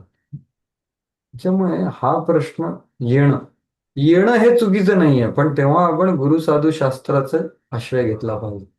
आणि मग आपल्याला कळेल की हे कसं बघितलं पाहिजे, आपण कसं बघतोय आणि आपल्याला कसं बघितलं पाहिजे, ते दृष्टिकोन आपल्याला प्राप्त होईल. मग मोहात होणार नाही. कारण मोहित झाल्यानंतर चुकीची कार्य, चुकीचं आदान प्रदान होतं आणि मग चुकीचं कार्य होतं आणि मग दुःख होतं, असंतुष्ट. त्याच्यामुळे या 3 गोष्टी करणं गरजेचं आहे, प्रणिपात परिप्रश्न सेवा, आणि तिन्हीच्या 3, एक त्याच्यातली नाही. आणि मग हा दृष्टिकोन प्राप्त केला. आता हे जे ज्ञान आहे जे प्राप्त केलं गुरूंकडून, त्याचं महत्व सांगतात. पूर्ण उरलेला जो अध्याय आहे त्याची महत्ता सांगतात आपल्याला, जेणेकरून आपल्याला खूप उत्सुकता निर्माण होईल गुरूंचं शरणागत व्हायची, परिप्रश्न करायची आणि सेवा करायची. पुढचे सगळे श्लोक तेच आहे. अपिचेत्सपि पापेभ्यः सर्वेभ्यः पापकृत्तमः सर्वज्ञानप्लवेनैव व्रजिनं संतरिष्यसि. वाचा. तू जरी सर्व पापी लोकांमध्ये आध्यात्मिक पाती असलास तरी दिव्य ज्ञानरूपी नौकेमध्ये आरूढ होऊन तू दुःखरूपी महासागर पार करण्यास समर्थ होशील. तर याच हा ज्ञानाचा प्रभाव सांगतायत. तर ह्या ज्ञानाचा प्रभाव त्यांनी काय होईल, तू कितीही पाप केला असेल आधी तरीही तुला काही समस्या नाही. तर हे आपण पहिल्या दिवशी बघितलं होतं की नाही, ज्ञानाची नौका. तर अविद्याजनित शोक मोहच्या सागरमध्ये पूर्ण जग आहे. तर त्याच्यामधनं आपण या ज्ञानाच्या नौकेवर बसलं पाहिजे. गीतेचं हे श्रीधर स्वामी सांगतायत सुबोधींचं, भगवद्गीतेच्या सुरुवातीलाच सांगतात की हे आपण गुरुचं शरण करून कृष्णाचं या ज्ञानेच्या नौकावर बसू. किती पण पापी असलो ना, शुद्ध भक्ताची शरणागती घेतली तर काय होईल, हे पार करू आपण. म्हणजे काय, ते हे ज्ञान इतकं शक्तिशाली आहे ते कितीही काहीही तुम्ही केलं असेल आधी तरी ते नष्ट करायची त्याच्यामध्ये शक्ती आहे. स्वतःच्या स्वरूप स्थितीचा श्रीकृष्णाशी असणारा संबंध योग्य रीतीने जाणणे ही इतकी सुंदर गोष्ट आहे. यापुढे अज्ञान रूपी महासागरात चालणाऱ्या जीवनार्थ संघर्षातून मनुष्याचा तात्काळ उद्धार होऊ शकतो. प्रभुपाद अजूनही त्याच भावात आहे मागच्या 2 श्लोकाचे, किंवा आपण हे संबंध ज्ञानाला तळीपात परिप्रश्न सेवा करून जर का योग्य रीतीने जाणलं तर आपल्याला व्यवस्थित दृष्टिकोन मिळेल की अरे हे भावसागर काय आहे. मग अस्तित्वाचा संघर्ष त्याच्यामधून आपला उद्धार होणार, नाहीतर अस्तित्वाचा संघर्ष चालूच राहणार. म्हणजे आपण रॅट रेसमध्ये पळतच राहणार, थकतच राहणार, दुःखी होत राहणार, तरी आपण हेच करत आहोत.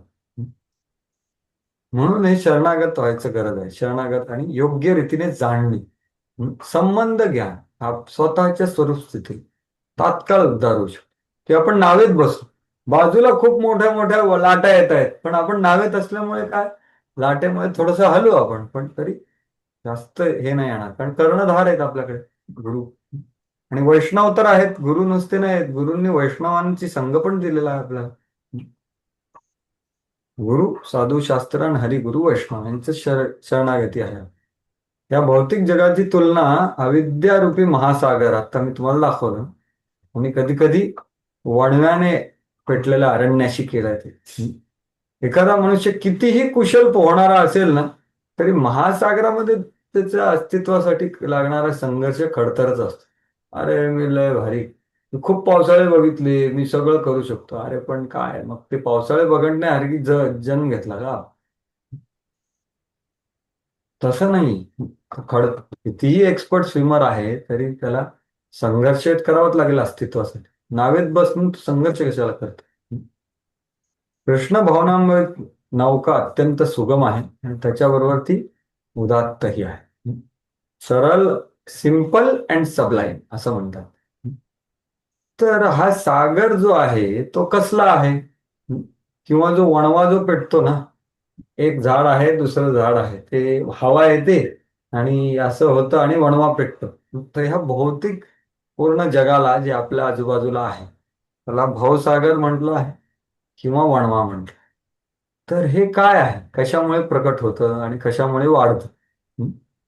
हा भवसागर कशाने बनलेला आहे? जसा आपला हा सागर आहे तो खारट पाण्याने बनलेला आहे, तसा हा भवसागर कशाने बनलेला आहे? त्याच्यातलं पाणी म्हणजे काय? इच्छा आकांक्षा तुम्ही हा, सांगितलं. सुख दुःख आपले सुख दुःखाचं सागर. भौतिक इच्छा आकांक्षा. हा, भौतिक का? भौतिक इच्छा आकांक्षा एकदम बरोबर सांगितलं. भौतिक दुःख. इच्छा आणि आकांक्षा ह्याचा तो सागर आहे. आणि 2 भौतिक इच्छा एकमेकांवर हे करतात ना आपल्या हृदयामध्ये, त्याच्यामुळे जलन निर्माण होतं. तेच महाप्रभू पण तेच सांगतात, ते तो दर्पण महाजनम भव महादावाग्नी निर्वाह. जेव्हा आपण हरिगुरु वैष्णवांचे शरणागती करतो तेव्हा काय होतं, आपल्या भौतिक इच्छा, जे सुख आणि दुःख भौतिक स्तरावरच्या सुख आणि दुःखाचं कारण आहे, त्याच आपल्या कमी होतात. हे महत्व हे होत. म्हणजे भौतिक इच्छा कमी होणे हे आपल्या भगवंताचा आपण आश्रय घेत आहोत त्याचं हे आहे. हा सागर कमी होतो आणि हा सागर आहे कुठे? आपल्या हृदयामध्ये. म्हणूनच त्याला वणवा म्हटलं आहे किंवा सागर म्हटलं. जेव्हा काही इच्छा, भौतिक इच्छा कमी होत राहतात तेव्हा सागर कमी होतो आणि थोडासा राहतो फक्त, असं वर्णन. तरी सुगम आहे नौका. आणि जसं ते पाप कर्माला कितीही नष्ट करू शकतं तसं पुण्यालाही नष्ट करू शकतं. ते पुढचा श्लोक. यथैधांसी समिद्धोऽग्निर्भस्मसात् कुरुते अर्जुन ज्ञानाग्निः सर्वकर्माणि भस्मसात् कुरुते तथा. हरे कृष्ण. आवाज त्याप्रमाणे प्रज्वलित अग्नी समर्पण भाषासात करून टाकतो, भस्मसात करून टाकतो. त्याचप्रमाणे हे अर्जुना, ज्ञानरूप आम्ही सर्व प्रकारातून कर्म बंधन आणि भस्मसात करून टाकतो. हरे कृष्ण. बघा, ह्या जगामध्ये भवसागरामध्ये आपण पोहत असतो का? फक्त पापामुळे नाही. पापामुळे दुःख मिळतं आणि पुण्यामुळे सुख मिळतं. पण हे दोन्ही गोष्टी तेवढ्याच बंधनकारी आहेत, पुण्य आणि पाप दोन्ही. म्हणून भक्त काय करतो? भक्ती करतो. त्याला काय, पुण्य आणि पापाला फळ असतं भौतिक स्तरावरती, सुख आणि दुःख. आणि हे दोन्ही नष्ट केलं पाहिजे. कर्मबंधन नष्ट होणे म्हणजे काय? पापाच्या फळामधून नष्ट होणे आणि पुण्याच्या फळामधून नष्ट होणे. म्हणून म्हटलं जातं ना, तुम्ही गंगेत आंघोळ केली तर पाप नष्ट होतं, यमुनेत आंघोळ केली तर पुण्य नष्ट होतं. कारण दोन्ही भक्तासाठी दोन्ही हानिकारकच आहेत. कारण काय? ते भौतिक स्तरावर आहे. ते भौतिक स्तरावरच सुख आणि दुःख देत. आणि त्याचं फळ मिळण्यासाठी पुन्हा जन्म घ्यावा लागेल आपल्याला, पुण्य. तर हे पुण्यही नष्ट होतं, ते प्रभुपाद सांगतात किंवा भगवान श्रीकृष्ण, की हे असा प्रज्वलित अग्नी आहे ना, की त्याच्यामध्ये कितीही सरपण कार्याचं टाकलं तरी पुण्य असो पाप असो ते सगळं जाळून टाकतं. सर्व प्राकृत ज्ञानागदी सर्व कर्म आणि पुण्य पाप सगळं भस्मसात करू ते, पूर्ण भस्मसात होऊन काहीच राहत. ही भक्तीची जी शक्ती आहे ना, ती कुठल्याच विधीमध्ये नाही. कितीही तीर्थाटन करा, कितीही तपस्या करा, त्याच्यामध्ये एवढी शक्ती नाही जेवढी या भगवत ज्ञानामध्ये आणि भगवत भक्तीमध्ये आहे. योग्य रीतीने जाणून कर्म करण्यामध्ये आहे भक्तीमध्ये. ही शक्ती कशामध्ये पण नाही. कितीही तपस्या, कितीही तीर्थाटन, कितीही पूजन, कितीही व्रत, त्याच्यामध्ये नाही. आत्मा परमात्मा तसेच त्याच्यातील संबंधाचा परिपूर्ण ज्ञानाची तुलना अग्नीशी करण्यात आली. परिपूर्ण पुन्हा तेच संबंध ज्ञान जे आहे ते अग्नी आहे. ही अग्नी केवळ पाप कर्माची फळे भस्मसात करतो असे नाही, ती मागचे श्लोक. पुण्य कर्माची फळे सुद्धा भस्मसात. कारण कर्मबंधाच्या अनेक अवस्था. पण कर्मबंधनाच्या अनेक अवस्था आहेत. कर्म करताना होणारे बंधन, वर्तमान स्थितीत फलप्राप्ती ज्याची होते ते बंधन, पूर्वीच फलप्राप्ती झालेले बंधन आणि यापुढे फल देणारे बंधन. परंतु जीवाला स्वरूप अवस्थेचे झालेले ज्ञान म्हणजे ते ज्ञान सर्व बंधनांना भस्मसात. याचा अर्थ असा बघा, एक संचित कर्म आहे आणि एक क्रियमाण कर्म आहे आणि एक आपल्या समोर आत्ता उपलब्ध आहे. आपलं कर्म आपण बघितलं तर आधीच्या हजारो करोडो जन्मामध्ये आपण जे कार्य केलेलं आहे ना, ते आपण घेऊन फिरतोय. त्याचा एवढा मोठा भार आपल्याकडे आहे. त्याला एक म्हणतात प्रारब्ध, एकाला म्हणतात अप्रारब्ध. तर हे सगळं नष्ट होतं. सगळंच सगळं हे जे आहे हे नष्ट होतं. आणि ते आपल्याला भोगायचंच आहे, आज नाही तर उद्या भोगायचं. पण ते नष्ट म्हणून पहिले अप्रारब्ध नष्ट होतं, मग प्रारब्ध नष्ट. तर इथे प्रभुपाद सांगतात क्रियमाण आणि संचित कर्म.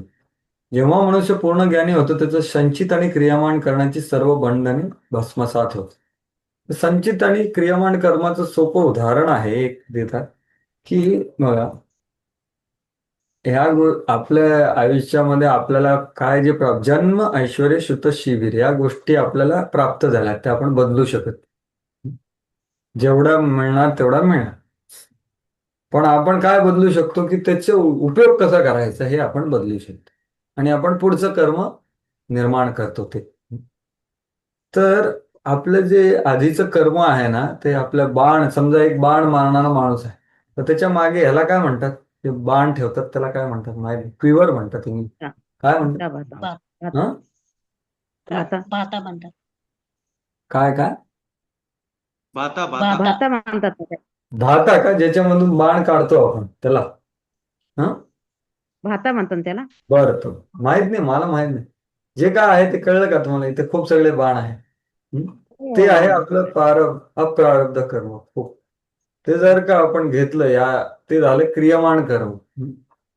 आणि जेव्हा आपण मारतो बाण ते आहे पुढचं, म्हणजे त्याचं फळ मिळणार आपल्याला. त्याच्यामुळे हे सगळं नष्ट होतं, संचित कर्म आणि क्रियमाण कर्म. किंवा दुसरं छोटं उदाहरण म्हणजे संचित म्हणजे हे करोडो जन्मांचं कर्म आपल्या मागे आहे. जसं आपण पोळी बनवताना खूप मोठा एक हे बनवतो ना, कणिक मळल्यानंतर पण एक त्याचा गोळा काढतो आणि मग त्याची एक पोळी बनते. तसंच हे आपलं संचित कर्म एवढं सगळं त्याच्यातलं ह्या आयुष्यामध्ये थोडं सुख आणि थोडं दुःख भगवंत आपल्याला एक पोळी बनवून देतात. हा हे तू ह्या आयुष्यामध्ये भोग. तर त्याला ते कर्म या आयुष्यात आपल्याला भोगावं. आणि आधीचं पूर्ण सगळे गोळे अजून हजारो पोळ्या बनतील. ते सगळं संचित कर्म. तर हे नष्ट तर लोक नवीन कर्म करून अजून संचित कर्म वाढवतात. पण भक्ती करून काय होतं, ही सगळंच नष्ट होऊन जातं. ते याच्यामध्ये सांगितलेलं आहे. आणि ते वेदांत सूत्र कोट करताय. हे ज्ञानाचंच गुणगान चालू आहे. नहि ज्ञानेन सदृशं पवित्रमिह विद्यते तत्स्वयं योग संसिद्धिं कालेनात्मनि विन्दति. माझ्यावर हरे कृष्णा. या जगात दिव्य ज्ञानासारखे विशुद्ध आणि उदात्त असे इतर काही नाही. असे ज्ञान म्हणजे सर्व सिद्धीचे परिपक्व फळ आहे. जो भक्ती योगाच्या आचरणामध्ये निपुण झाला आहे तो योग्य समयी स्वतःमध्येच या ज्ञानाचे आस्वादन करतो. हा तर न ही ज्ञानेन सदृशम, अशा ज्ञानाच्या तुलनेमध्ये ना दुसरं एवढं शुद्ध करणारं काहीच नाही. मी तुम्हाला मग सांगितलं ना, तप तीर्थाटन व्रत पूजा हे सगळं काय हे जे आहे तद्विधी प्रणिपात परिप्रश्न सेवेनी जे मिळतं, ह्या 3 गोष्टी करून जे मिळतं ना, ह्या जगतामध्ये तेवढं शक्तिशाली शुद्धीकरण करणारं काहीच नाही.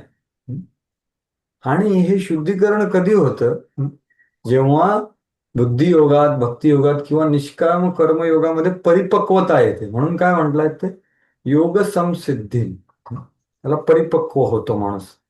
आणि तो कधी होतो, एका दिवसात 2 दिवसात नाही होत, कालेन. कालेन म्हणजे काय, काही काळानंतर जेव्हा तो परिपक्व होतं तेव्हा त्याचा खूप तो आनंद ग्रहण करतो. असं नाही की परिव्राज्य ग्रह मात्रेण, की तू आता मला म्हणतोयस की मी युद्ध त्याग करून मी ब्राह्मणासारखं भीक मागू, असं लगेच लगेच नाही मिळत. त्याचं व्यवस्थित आचरण अनुशीलन आणि आचरण केल्यानंतर कालेन त्याला मिळतं, फळ मिळतं, त्याचा अनुभव मिळतो. योग्य समय म्हणजे काय, जेव्हा त्याचं हृदय शुद्धीकरण होतं, त्याच्यामध्ये असं भगवंताबद्दल आकर्षण निर्माण होतं.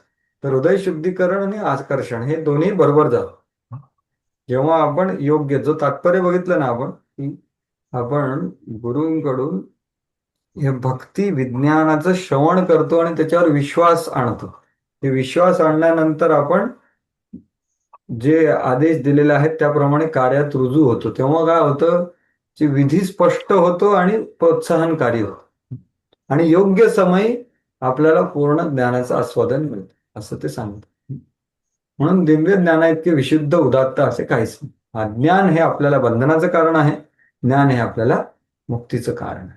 आणि याच्या सगळ्याचं फळ काय आहे, शुद्ध भक्ती, हे परिपक्व फळ आहे. आता पुढच्या 2 श्लोकामध्ये हे ज्ञान कालेन विंदती म्हणजे काळाने मिळेल. तर तेव्हा कुठल्या गोष्टी महत्वाच्या आहेत, निष्काम कर्मयोग किंवा भक्तियोगाचं अनुशीलन करताना कुठला माणूस पात्र आहे, असं ज्ञानाचा आनंद प्राप्त करण्यासाठी कोण पात्र आहे त्याची पात्रता सांगितली. श्रद्धावान लभते ज्ञानम तत्परः संयतेंद्रियः ज्ञानम लब्ध्वा पराम शांतीम अचिरेणाधिगच्छति. जो श्रद्धावान मनुष्य दिव्य ज्ञानाची प्राप्ती करण्यासाठी समर्पित आहे आणि ज्याने आपली इंद्रिय संयमित केली आहे, तो असे ज्ञान प्राप्त करण्यास पात्र आहे. आणि असे ज्ञान प्राप्त झाल्यावर त्याला परम आध्यात्मिक शांती लवकरच प्राप्त होते. हरे कृष्ण. तर हे 3 गोष्टी पात्रतात सांगितलं. पहिली काय आहे, श्रद्धावान. श्रद्धावान लभते ज्ञानम. लभते ज्ञानम म्हणजे त्याला हे ज्ञान प्राप्त होतं, जे ज्ञान पूर्णत्वात परिपक्व झाल्यानंतर त्याला पूर्णत आनंद संतुष्टी प्राप्त. कोणाला मिळतं, 3 शब्द आहेत. श्रद्धावान, तर याच्या साठी पुढचा श्लोक उलट सांगतो, ज्याला श्रद्धा नाही त्याचं काय होतं. हे भक्तीचं सर्वात महत्वाची जी गोष्ट आहे ना, जसं ते जे ते ज्ञानाच्या नावेचं लाकूड आपण श्रद्धा म्हणू शकतो. त्या ज्ञानाच्या नावेचं लाकूड आहे ना, ते भवसागरामध्ये तरंगते, ते लाकूड हे श्रद्धेप्रमाणे आहे. एवढं महत्वाचं आहे श्रद्धा, की जे गुरु साधू शास्त्र सांगतायत ते बरोबर आहे. श्रद्धावान, ठीक आहे. श्रद्धावान, दुसरं काय, तत्पर. म्हणजे काय, ते करण्यासाठी तो पूर्णपणे तत्पर आहे, आसक्त आहे असं प्रभुपाद म्हणतात, किंवा ते काय म्हणतात, हा, आसक्त आहे, उत्सुक आहे, की जे. आणि संयतात्मना म्हणजे त्याचं काय, संयतेंद्रिय, इंद्रिय आणि मनावर नियंत्रण करतो. ह्या 3 गोष्टी तो करतो, त्या माणसाला ज्ञान मिळतं. आणि जेव्हा ज्ञानम लब्ध्वा पराम शांती, लवकरात हे जर का 3 त्यांनी व्यवस्थित केले तर तो लवकर त्याला मिळतं, असं ते म्हणतात. अचिरेण अधिगच्छ, लवकरच प्राप्त. म्हणूनच आपला काय, श्रद्धा शब्द विश्वास कहे सुदृढ निश्चय, कृष्ण भक्ती कैले सर्व कर्मकृत आहे. ज्याचा श्रीकृष्णावर दृढ विश्वास आहे तोच श्रद्धावान मनुष्य असे कृष्ण भावनाभावी ज्ञान प्राप्त करू शकतो. ज्याला वाटते की केवळ कृष्ण भावनेमध्ये कर्म केल्याने आपण सर्वोच्च परिपूर्ण स्तराची प्राप्ती करू शकतो, त्याला श्रद्धावान म्हटलेलं आहे. तर बघा, आपण स्वतःचा विचार केला पाहिजे, किती आपल्याला श्रद्धा आहे. अशी दृढ श्रद्धा, बघा, ही कोमळ श्रद्धा नाही, प्रौढ श्रद्धा, दृढ श्रद्धा आहे. भक्तिपूर्ण सेवा केल्याने आणि हरे कृष्ण मंत्राचा जप केल्याने, हृदयातील भौतिक मळ स्वच्छ करणाऱ्या महामंत्राचे कीर्तन केल्याने प्राप्त. श्रद्धा कशी प्राप्त होते ते पण प्रभुपाद सांगतात. तर हे महत्वाचं. जसं मी मागच्या वेळी तुम्हाला उदाहरण दिलं की परमपूज्य गोपालकृष्ण महाराज जेव्हा ते भेटले, त्यांना जी श्रद्धा प्राप्त झाली तर ते काय करायचे, सगळं त्यांना $500 मिळायचे प्रभुपादांच्या. पण ही श्रद्धा अशी सांगून प्राप्त होत नाही, ते त्यांच्या हृदयात निर्माण केली कोणी, त्यांनी गुरूंकडून श्रवण केलं आणि सेवा केली. प्रणिपात, परिप्रश्न, सेवा, या 3ही गोष्टी त्यांनी, तेव्हा ती श्रद्धा प्राप्त होते की मी जे काय करतो आहे ते भगवंतासाठी काय आहे. ते हळूहळू होते, कालेनं म्हणतात. आता ज्ञानाचा अधिकारी कोण आणि त्याचे फळ काय हे सांगून मागच्या श्लोकामध्ये, आता या उलट अनधिकारी व्यक्ती आणि त्याचे फळ काय आहे ते सांगतात. अज्ञ अश्रद्धानश्च संशयात्मा विनश्यति, नायं लोकोस्ति न परो न सुखम संशयात्मनः. वाचावं भाषांत. हरे कृष्ण. परंतु प्रामाणिक शास्त्राबद्दल संशय असणाऱ्या अज्ञानी आणि श्रद्धाहीन मनुष्यांना भगवत भावनेची प्राप्ती होत नाही, तर त्याचे पतन होते. संशयात्म्याला लोकांमध्ये किंवा परलोकातही सुखाची प्राप्ती होऊ शकत नाही. हरे कृष्ण.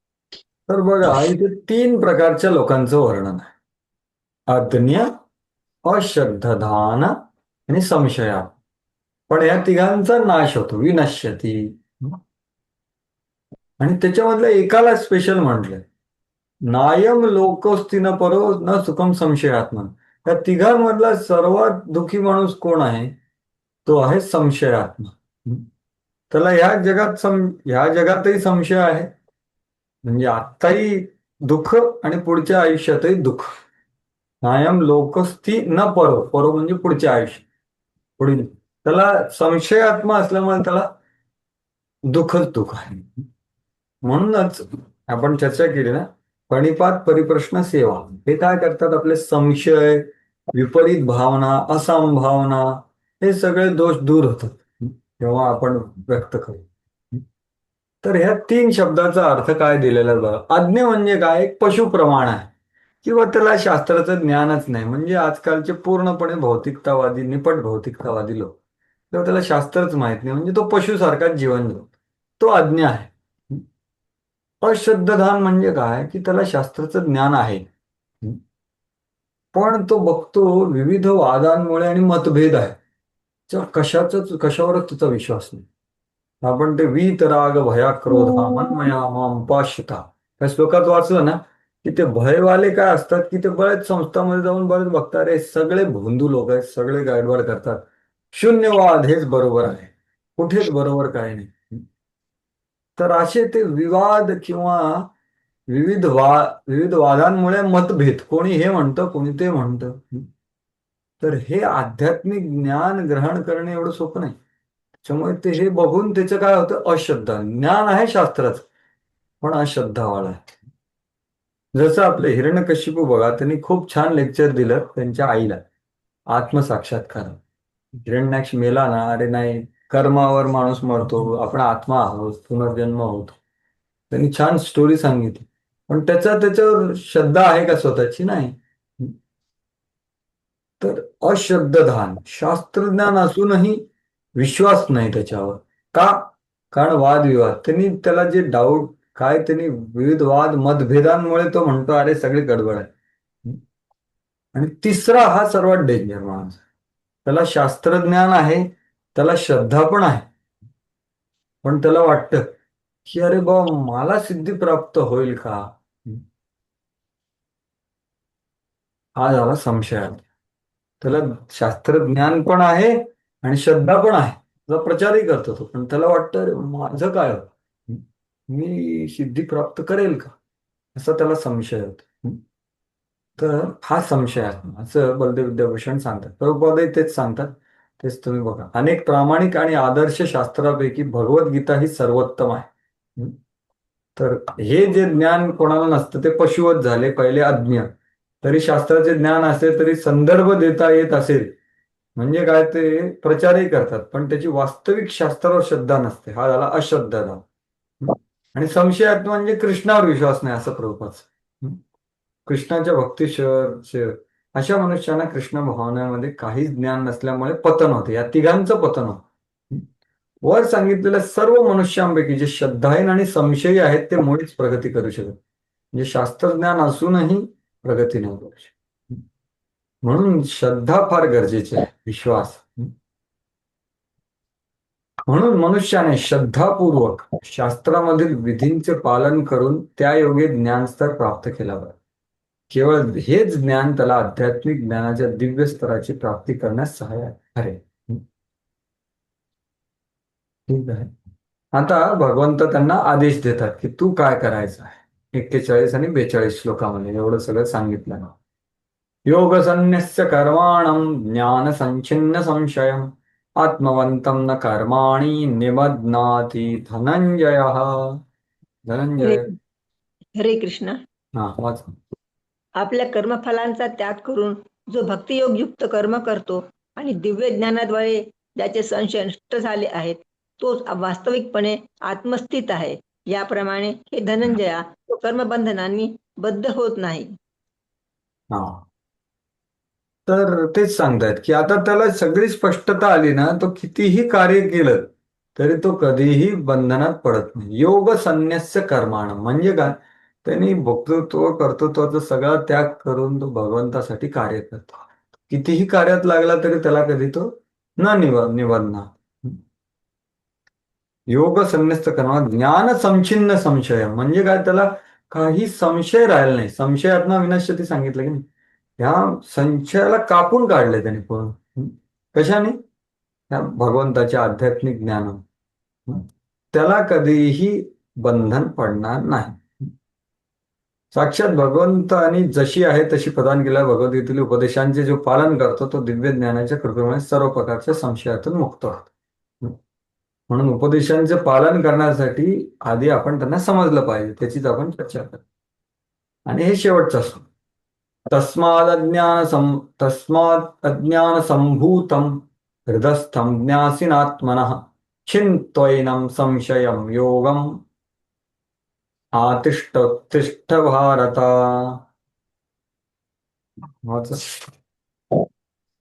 म्हणून अज्ञानामुळे तुझ्या हृदयात जे संशय उत्पन्न झाले आहेत ते ज्ञानरूपी शास्त्राने छाटून टाकले पाहिजेत. हे भारता योगयुक्त होऊन उठ आणि युद्ध कर. तर पुन्हा भगवंत कशावर आले? युद्धावरती. उठ आणि युद्ध कर. सगळे संशय दूर झाले का नाही तुझे? हा. शिकतो. आणि कशाने दूर झाले? तलवारीने.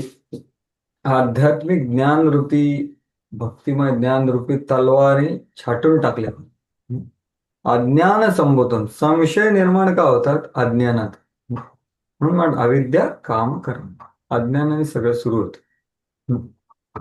तर प्रभुपाद या तात्पर्यामध्ये पूर्ण या आतापर्यंत जेवढे अध्याय झाले ना, त्याचं ते एक संक्षेप रूपात सांगतात की आतापर्यंत काय काय सांगितलं का. या अध्यायात सांगण्यात आलेल्या योग पद्धतीला सनातन योग किंवा जीवाने शाश्वत केलेल्या शाश्वत क्रिया, बघा, निष्काम कर्मयोग, बुद्धियोग किंवा भक्तियोग, याला काय म्हणतात? जीवाने केलेल्या शाश्वत क्रिया, सनातन.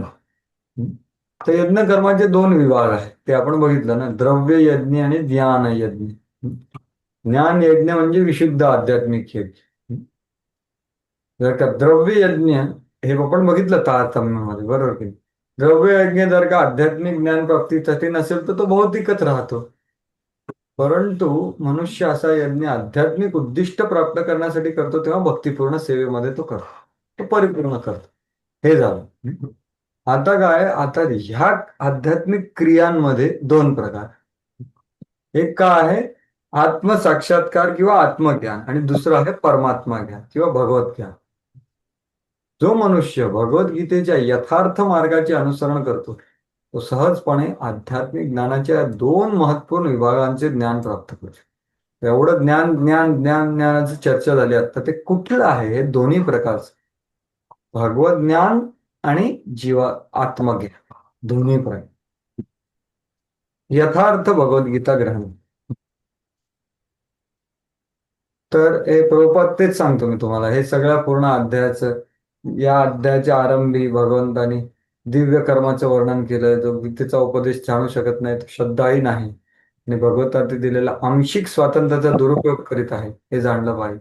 मग विविध यज्ञांचं वर्णन केलं, ब्रह्मयज्ञ, ब्रह्मचर्य यज्ञ, गृहस्थ जीवनातील यज्ञ, इंद्रिय संयमाचा यज्ञ, योग यज्ञ, तपोयज्ञ, एवढे सगळे वेगळे यज्ञ इत्यादी प्रकारचे यज्ञ केल्याने कृष्ण भावना जागृत होऊ शकते.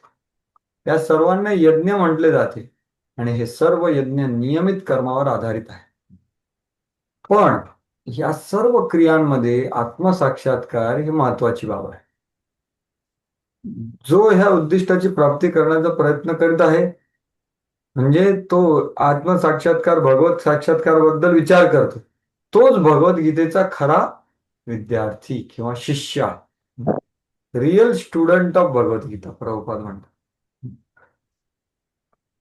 पण जो श्रीकृष्णांच्या प्रमाणावर संशय ठेवतो, अरे काय हे सगळं प्रॅक्टिकल नाही, हे करणं शक्य आहे का? हे सगळं सांगितलेलं हे आजकालच्या ह्याच्यात शक्यच नाही, कलियुगामध्ये संशय करतो भगवंतानी जे सांगितलं, त्याचं काय होतं? पतन.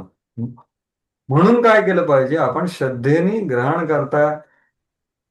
ग्रहण करायचा प्रयत्न केला पाहिजे, आणि नाही करता येत असेल तर काय करायला पाहिजे? विनीत भावाने परिप्रश्न केला पाहिजे. म्हणून मनुष्याला शरण जाण्याच्या आणि सेवाभावाने भगवद्गीता किंवा इतर कोणत्याही शास्त्राचे अध्ययन करायचा सल्ला देऊ. म्हणून मनुष्याने भगवद्गीतेचे अनुसरण स्वतः गीतेमध्ये सांगितल्याप्रमाणे केले पाहिजे, आणि स्वतःची प्रतिष्ठा वाढवण्याच्या मागे लागलेल्या स्वार्थपरायण लोकांपासून सावध राहिलं. म्हणजे काय? त्यांचे लेक्चर ऐकून काही होणार नाही. थोडक्यात प्रभुपाद म्हणतात की जी भगवद्गीता यथारूप सांगत आहेत, आणि फक्त हरिगुरु वैष्णवांना प्रसन्न करण्याकरता, त्यांना प्रतिनिधित्व करण्याकरता सांगतायत, ते ग्रहण केलं पाहिजे, त्याचं अनुसरण केलं पाहिजे. स्वतःची प्रतिष्ठा वाढवण्याकरता स्वार्थ त्यांच्याकडून सावध राहिलं, कारण असे लोक इतरांना वास्तविक मार्गापासून भ्रष्ट करतात. श्री भगवान हेच निश्चित परमपुरुष आहेत, आणि त्यांचे कर्म दिव्य आहेत. ज्याला हे ज्ञान झाले आहे तो भगवद्गीतेच्या अध्ययनाच्या आरंभापासूनच मुक्त पुरुष. विचार कर, विश्वास प्राप्त झाला त्याला कृष्णावरती, तर आरंभापासून तो मुक्त आहे. म्हणजे काही दिवसात खरोखर मुक्तच्या रस्त्यावर चालला आहे तो. तर हे प्रभुपाद एवढा विश्वासाने सांगतायत. या प्रकारे भगवद्गीतेच्या ज्ञान कर्म संन्यास योग या 4थ्या अध्यायावरील भगवद्गीतेचं भाष्य संपन्न. हरे कृष्ण. तर खूप खूप धन्यवाद. तर हा चौथा अध्याय इथे संपला. हा फार महत्वाचा अध्याय आहे, कारण याच्यामध्ये भगवंताबद्दलचं ज्ञान आलेलं आहे. आत्मज्ञान दुसऱ्या अध्यायात, तिसऱ्या अध्यायात त्याची विधी आला. त्या विधी करतात लागणारं जे भगवंताबद्दलचं ज्ञान आणि गुरु ग्रहण करणं आणि गुरूंबरोबर कसा व्यवहार विचार ठेवणं, हे सगळं या अध्यायात सांगितलं आहे. आणि त्याच्यामध्ये म्हणूनच या अध्यायाचं नाव काय? दिव्य ज्ञान. ते ग्रहण करणं, दिव्य ज्ञान. ऍक्च्युअली दीक्षेचा अर्थ काय? दिव्यम ज्ञानम यतो दद्यात कुर्यात पापस्य संशय. हे दीक्षा. तर गुरूंकडून हेच प्राप्त करणं महत्वाचं आहे. तर हेच या अध्यायामध्ये आपण चर्चा केली. आता पुढचा अध्याय चालू करूया, पण त्याच्या आधी कोणाचं काही, आपण जी चर्चा केली या अध्यायामध्ये त्याच्याबद्दल कोणाचं काही काही असेल, काही विचार, टीका, टिप्पणी, प्रश्न, संदेह, संशय किंवा तर तुम्ही व्यक्त करू शकता. हरे कृष्ण. कोणाचं काही आहे का आपण जी चर्चा केली त्याच्याबद्दल? हरे कृष्ण प्रभूजी, दंड प्रणाम. हा, हरे कृष्ण प्रभू, बोला.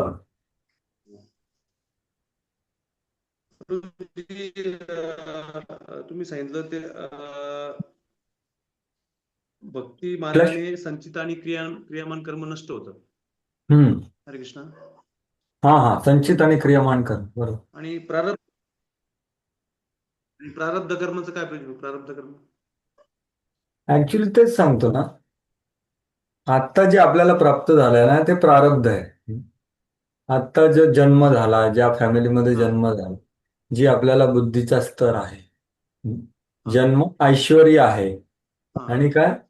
जन्म ऐश्वर्य शुत श्रीभी, किंवा आपला देह आहे, त्याचं रंग, त्याचं सौंदर्य इत्यादी, हे सगळं आपल्याला प्राप्त झालं, त्याला म्हणतात प्रारब्ध. ह्या आयुष्यामध्ये जन्म घेतल्यानंतर आपल्याला जे ऑलरेडी प्राप्त झालेलं आहे आणि आता ह्या आयुष्यात होणार आहे, त्याला म्हणतात प्रारब्ध. जसं ते पोळीच्या गोळ्याचं सांगितलं ना मी, तर त्या एका गोळ्यामध्ये जेवढं सुख दुःख आहे किंवा ते सगळं आपल्याला प्राप्त होणार, त्याला म्हणतात प्रारब्ध. आणि अप्रारब्ध म्हणजे काय? की आपलंच कर्म आहे ते बाकीच्या करोडो जन्माचं, पण ते ह्या आयुष्यात नाही मिळणार आपल्याला, पुढं मिळणार, त्याला म्हणतात अप्रारब्ध. ते खूप मोठं आहे, त्याला म्हणतात संचित. म्हणजे जसं आता मोठी सोसायटीची एक मोठी टाकी असते खाली करोडो लिटरची, आणि वरती एक छोटी टाकी असते, ती तुम्ही वापरू शकता. तर तसं आहे. किंवा तुम्ही विमानामध्ये चालले आहे, तर प्रारब्ध म्हणजे काय? तुम्ही केबिन लगेज घेऊन चालले, पण तुमचं खूप सगळं लगेज मागे कार्गोमध्ये असतं. तर तसं तुम्ही, पण दोघंही तर आपलेच आहेत समान, असं आपल्याला समजता आहे. तर त्याच्यामध्ये काय जाणायचं तुम्हाला? हा, त्याच्यामध्ये जाण्यापूर्वी आता कधी कधी महान भक्तांना पण फार मोठमोठे कधी कधी समस्यांना तोंड द्यावं लागतं. त्यांची साधना तर फार मोठी असते प्रभूजी, परंतु तरी पण त्यांना तो संघर्ष का करावा लागतो? हा, तर बघा, पहिली गोष्ट आपण जाणलं पाहिजे की महान भक्त हे भगवंताने नियंत्रित असतात, त्यांच्यावर कर्माचं कधीच काही होत.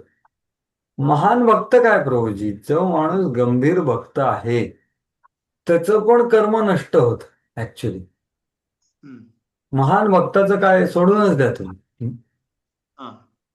म्हणजे जेव्हा बघा, शुद्ध भक्ती माणूस करतो ना, तेव्हा क्लेशाग्नी शुभदा ह्या 2 स्टेजेस आहेत.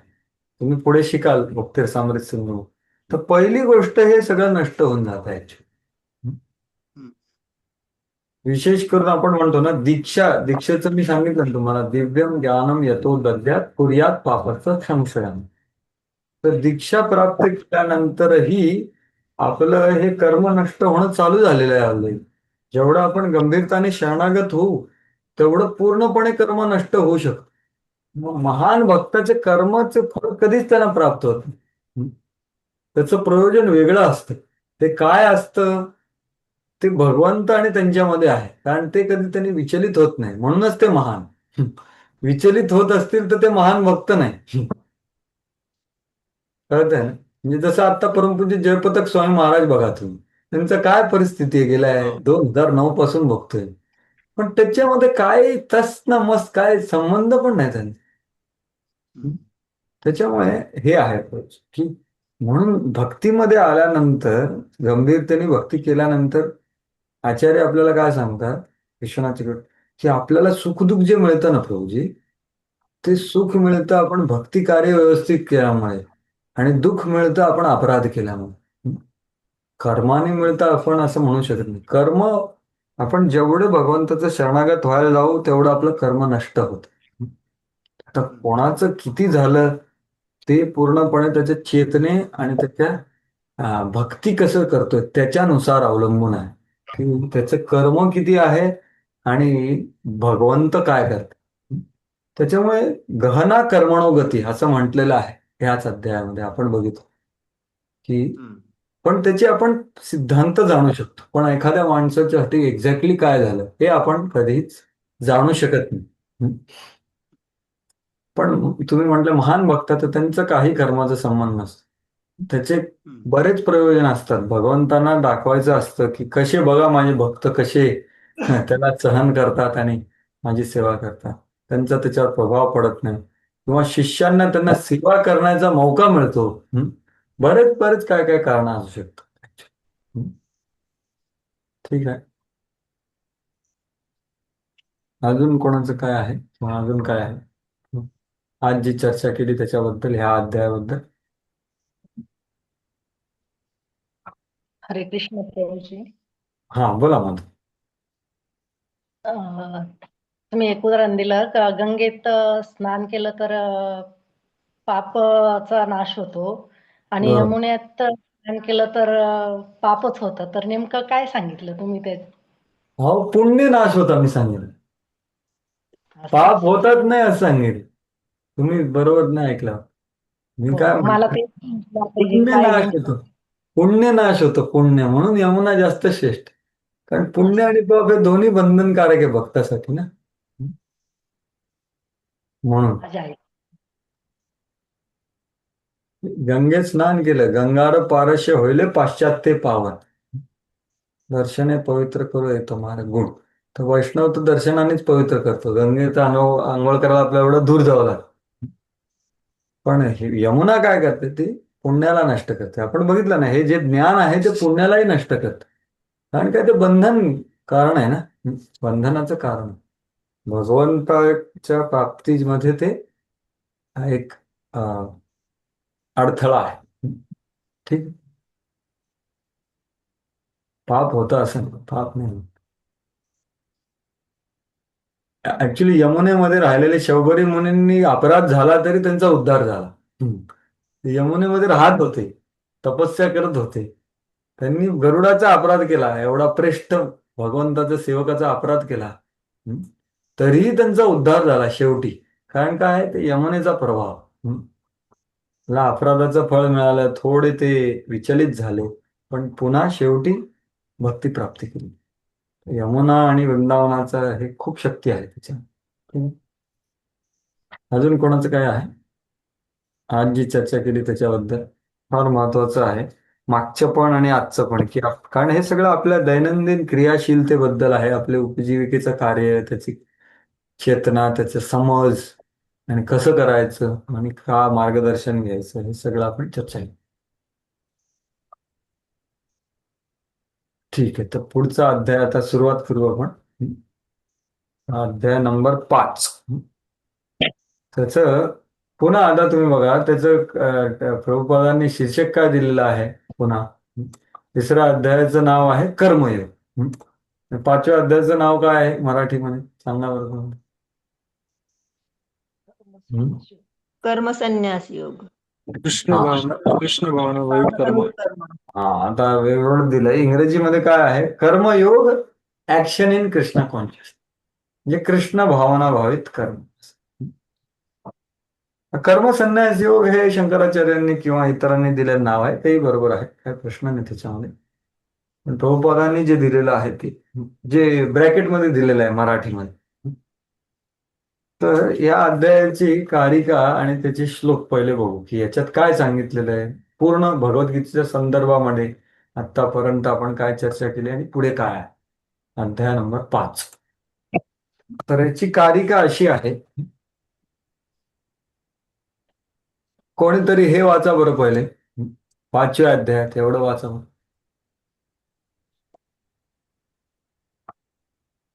हरे कृष्ण.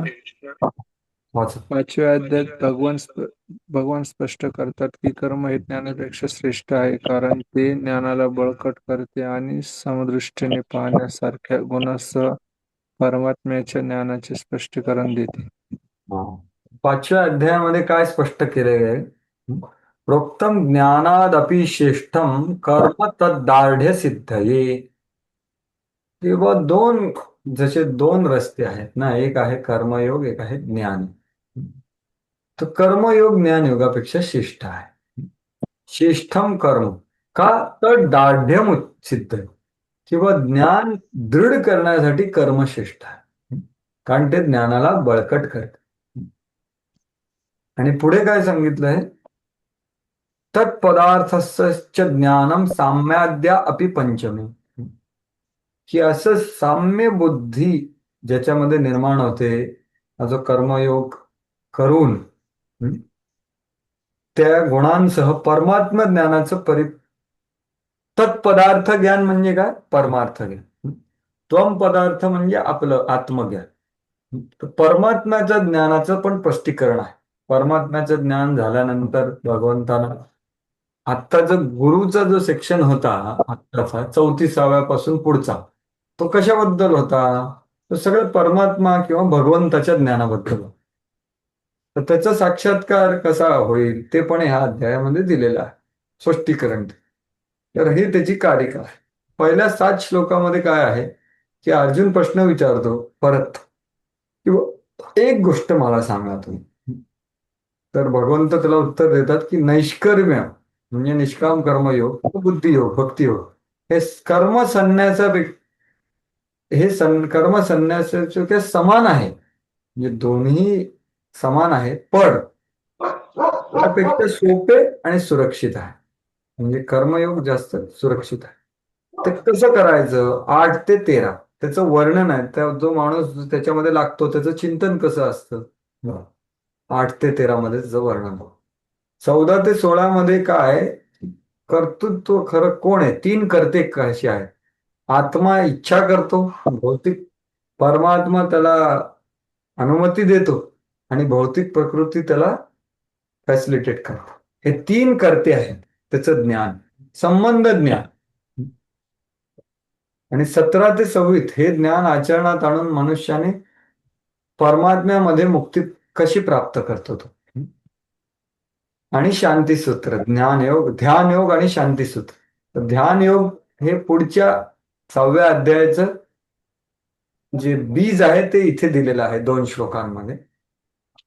आणि मग पुढचा पूर्ण अध्याय ध्यानयोगावर आणि शांतीसूत्र असा हा 5वा अध्याय आहे. तर पहिले आपण 7 श्लोकाची चर्चा चालू करूया. तर हे वाचा बरं पहिले अध्याय, त्याचं संक्षेप की आपण काय चर्चा करणार आहे. अध्यायाची सुरुवात. वाचा वाचा वाचा. वाचा वाचा.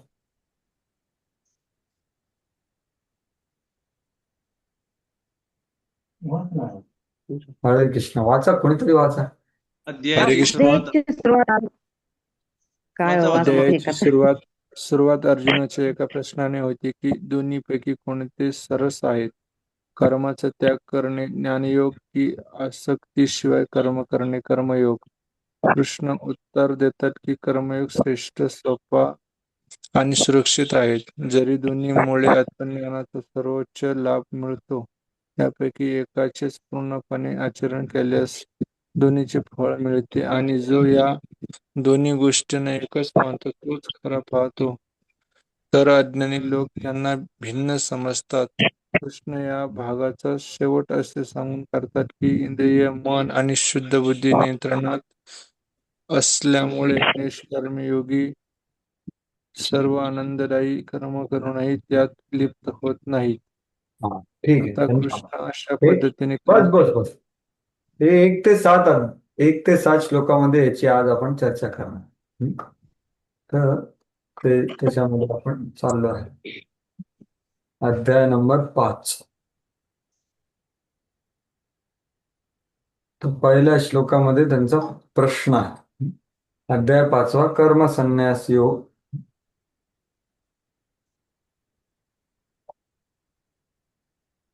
अर्जुन उवाच संन्यासं कर्मणा कृष्णं पुनर्योगं च शंससि यच्छ्रेय एतयोरेकं तन्मे ब्रूहि सुनिश्चितम्. वाचा हरे कृष्ण.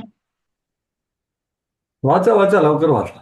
अर्जुन म्हणाला, हे कृष्ण, सर्वप्रथम तुम्ही मला कर्माचा त्याग करण्यास सांगता आणि पुन्हा तुम्ही भक्तिपूर्वक कर्माची प्रशंसा करता. आता या दोहोंपैकी कोणते अधिक लाभप्रद आहे ते कृपया मला निश्चितपणे सांगाल का? हा, तर आता अर्जुनाचा गोंधळ झालेला दिसतोय.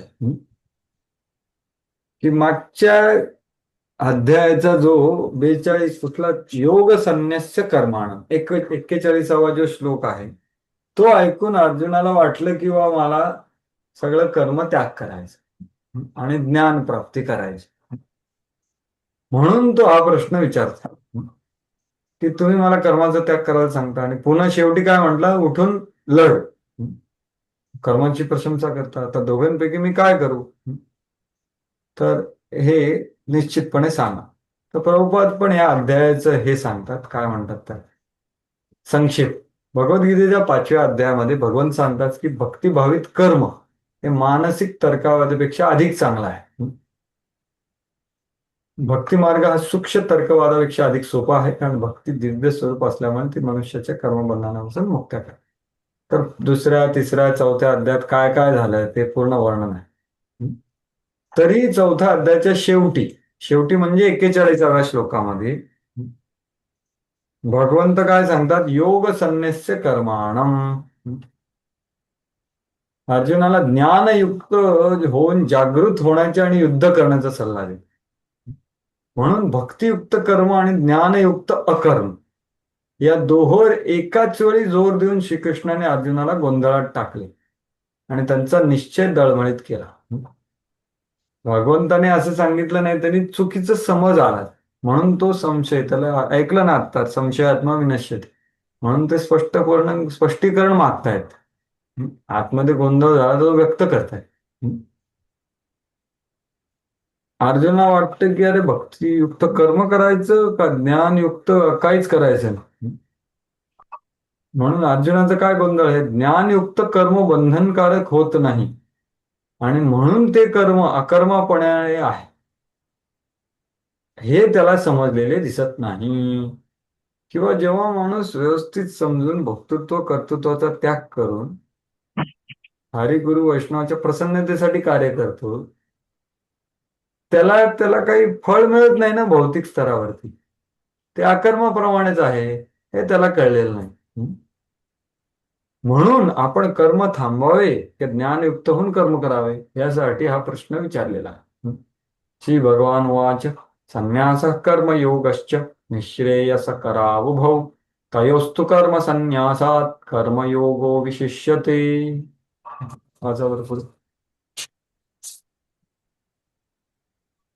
श्री भगवान म्हणाले, कर्माचा संन्यास आणि भक्तिभावित कर्म दोन्हीही. काय होतं दिसत नाही का, काय आवाज ब्रेक होते. नाही ते आमच्या याला जरा प्रॉब्लेम येतोय प्रभूजी. कोणीतरी दुसरं वाच. हरे कृष्ण. श्री भगवान म्हणाले, कर्माचा संन्यास आणि भक्तिभावित कर्म दोन्हीही मुक्ती देण्यास चांगले आहेत, परंतु या दोहोंपैकी भक्तियुक्त कर्म हे कर्म संन्यासापेक्षाही उत्तम आहे. तर पहिलेच ते सांगतात की बा दोन्ही निःश्रेयस करणारं आहे, कर्मयोग किंवा कर्मसन्यास म्हणजे काय, ज्ञानयोग. तर कर्मयोगाला प्रभुपाद भक्ती सांगतात, ते बरोबर आहे. भक्ती बुद्धी योगाला तुम्ही काही म्हणू शकता, म्हणून इथे तुम्ही शब्द बघाल कर्मयोग, इथे म्हणतात भक्तिभावित कर्म, हे एकच आहे हे समजून घ्या. आणि संन्यास म्हणजे काय, कर्माचा संन्यास. हे दोन्ही निःश्रेयस करा आहे, पण त्या दोघांमध्ये कुठलं श्रेष्ठ आहे, विशेष्य ते म्हणजे काय, कर्मयोग श्रेष्ठ आहे किंवा भक्तियुक्त कर्म श्रेष्ठ आहे. तर याचं वर्णन करताना प्रभुपाद सांगतात की या जगामध्ये सकाम कर्मना फळाची इच्छा ठेवून केलेलं कर्म, भोक्तृत्व किंवा कर्तृत्व हे बंधनास कारणीभूत. जोपर्यंत मनुष्य शारीरिक सुखाचा दर्जा सुधारण्याच्या उद्देशाने कर्म करत राहतो तोपर्यंत विविध प्रकारच्या शरीरामध्ये फिरावं लागतं. तर भागवतमचे 2-3 श्लोक ते सांगतात. हे वृषभदेवची जी प्रार्थना, वृषभदेवांचं जे शिक्षण आहे ना भरत राजाला आणि 100 पुत्रांना, त्याच्यातलं आहे की जो प्रमत्त माणूस आहे ना तो विकर्म करतो.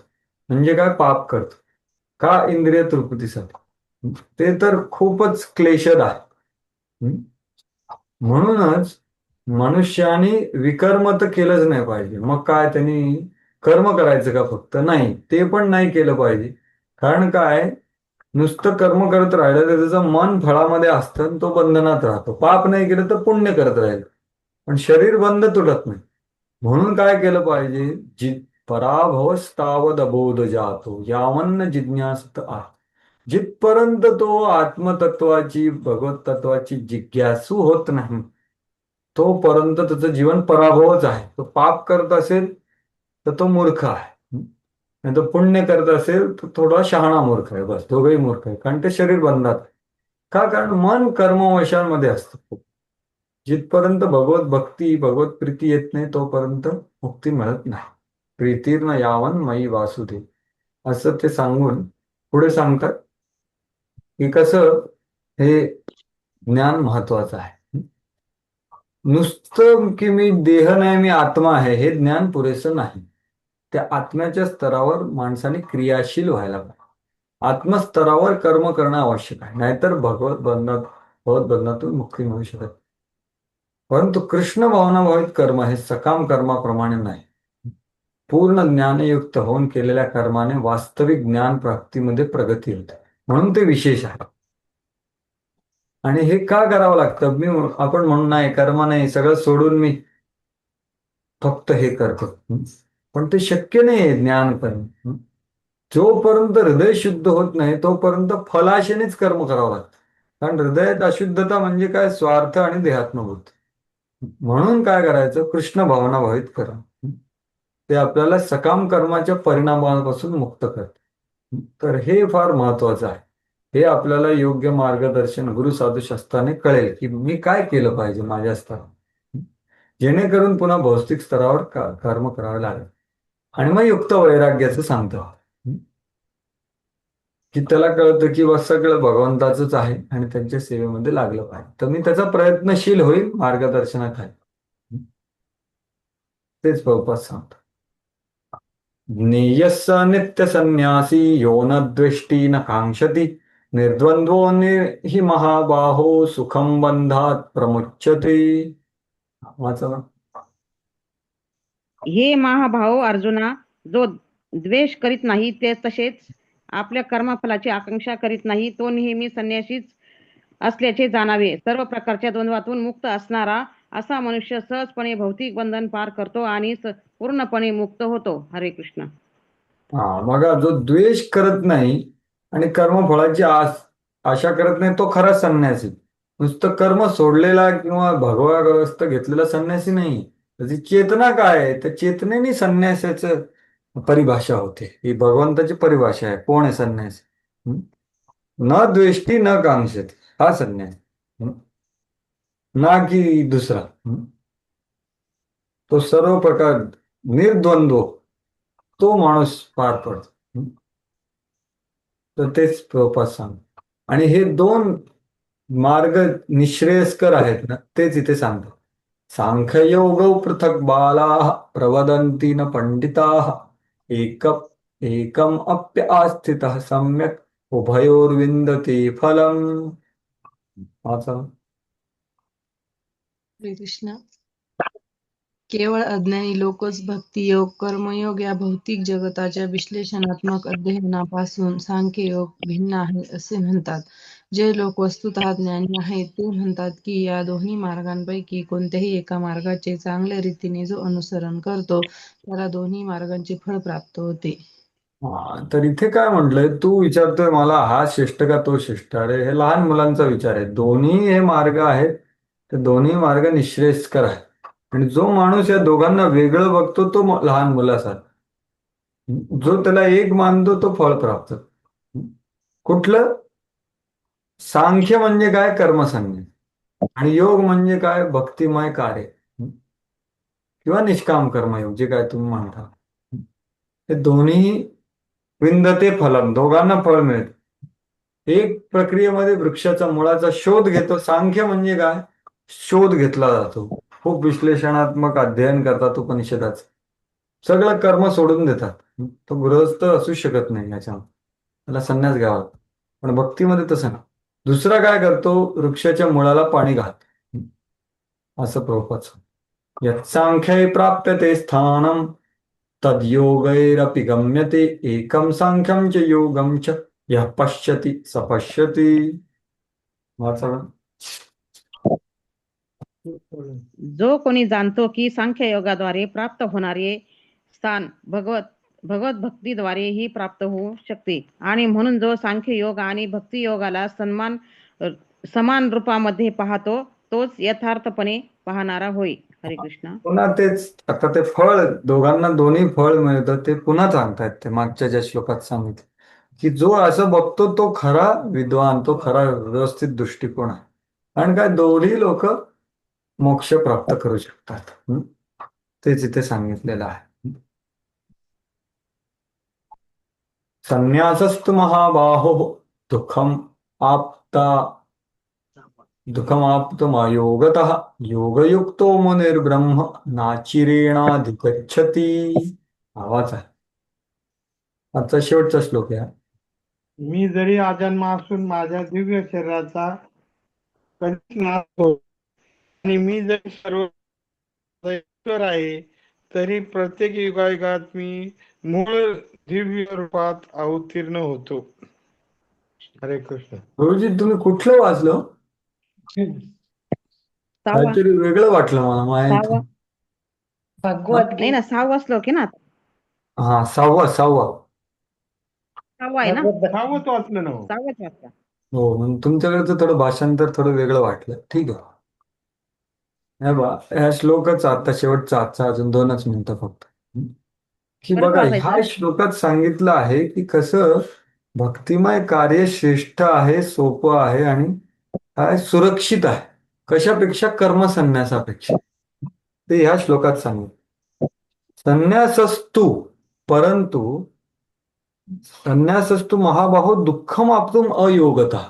जर का एखाद्याने कर्मसन्यास घेतला पण त्याचं हृदय शुद्धी नाही झालेली, तर त्याला तो योगात स्थित नाही आहे ना, तर त्याला दुःख प्राप्त होत.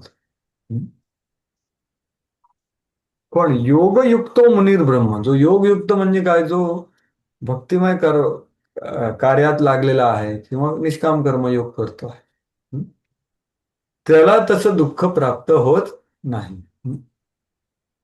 तर हे म्हणूनच हा योग सोपा आहे आणि हा सुरक्षित आहे. त्याच्यामध्ये मिथ्याचाराचा प्रॉब्लेम नाही आणि तो प्राप्ती करतो ब्रह्माची. पण ह्याला फार रिस्क असत.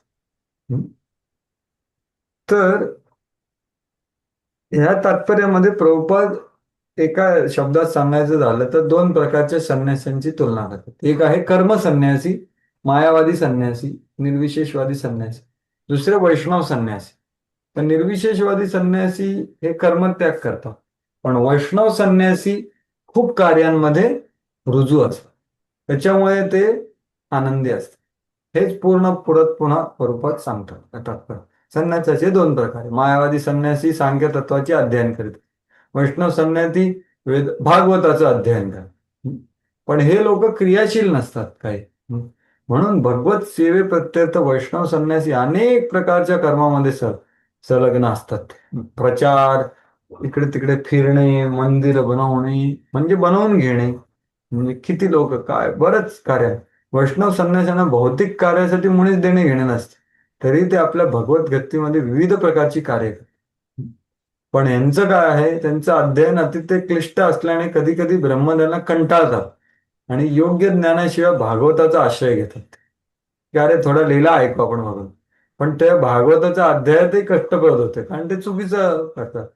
म्हणून निष्कर्ष असा आहे की जे कृष्ण भावनाभावित कर्मामध्ये मग्न आहे ते लोक हे ब्रह्म म्हणजे काय याची केवळ चर्चा करणाऱ्या मायावादी संन्यासापेक्षा श्रेष्ठ आहे.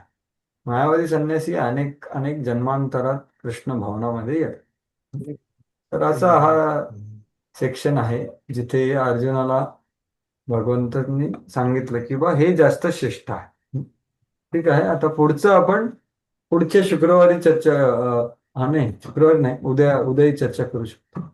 परवा आमची रथयात्रा, तर उद्या आपण त्याचं कंटिन्यू करू. श्रीमद भगवद्गीता की जय. श्रील प्रभुपाद जय. हरे कृष्ण. मग खरंच चुकलं बरं का प्रभूजी, दुसराच वाचला त्यांनी. हो का? दुसरा वाचला ना, कारण तेच ना, मी काय झालं? भाषांतर ऐकलं, मला वेगळं वाटलं काय. ते काय झालं, आमच्याकडे लाईट नाही ना, त्याच्यामुळे हा, वेगळाच दिसतंय दुसराच मला. श्लोक वाचला गेला. तरी तुम्ही बसून वाचलं, धन्यवाद. काय प्रॉब्लेम क्षमा क्षमा. नाही नाही, काय प्रॉब्लेम नाही. लाईटच नाही राहत. धन्यवाद. हरे कृष्ण. हरे कृष्ण, बहुत दंडवत. धन्यवाद.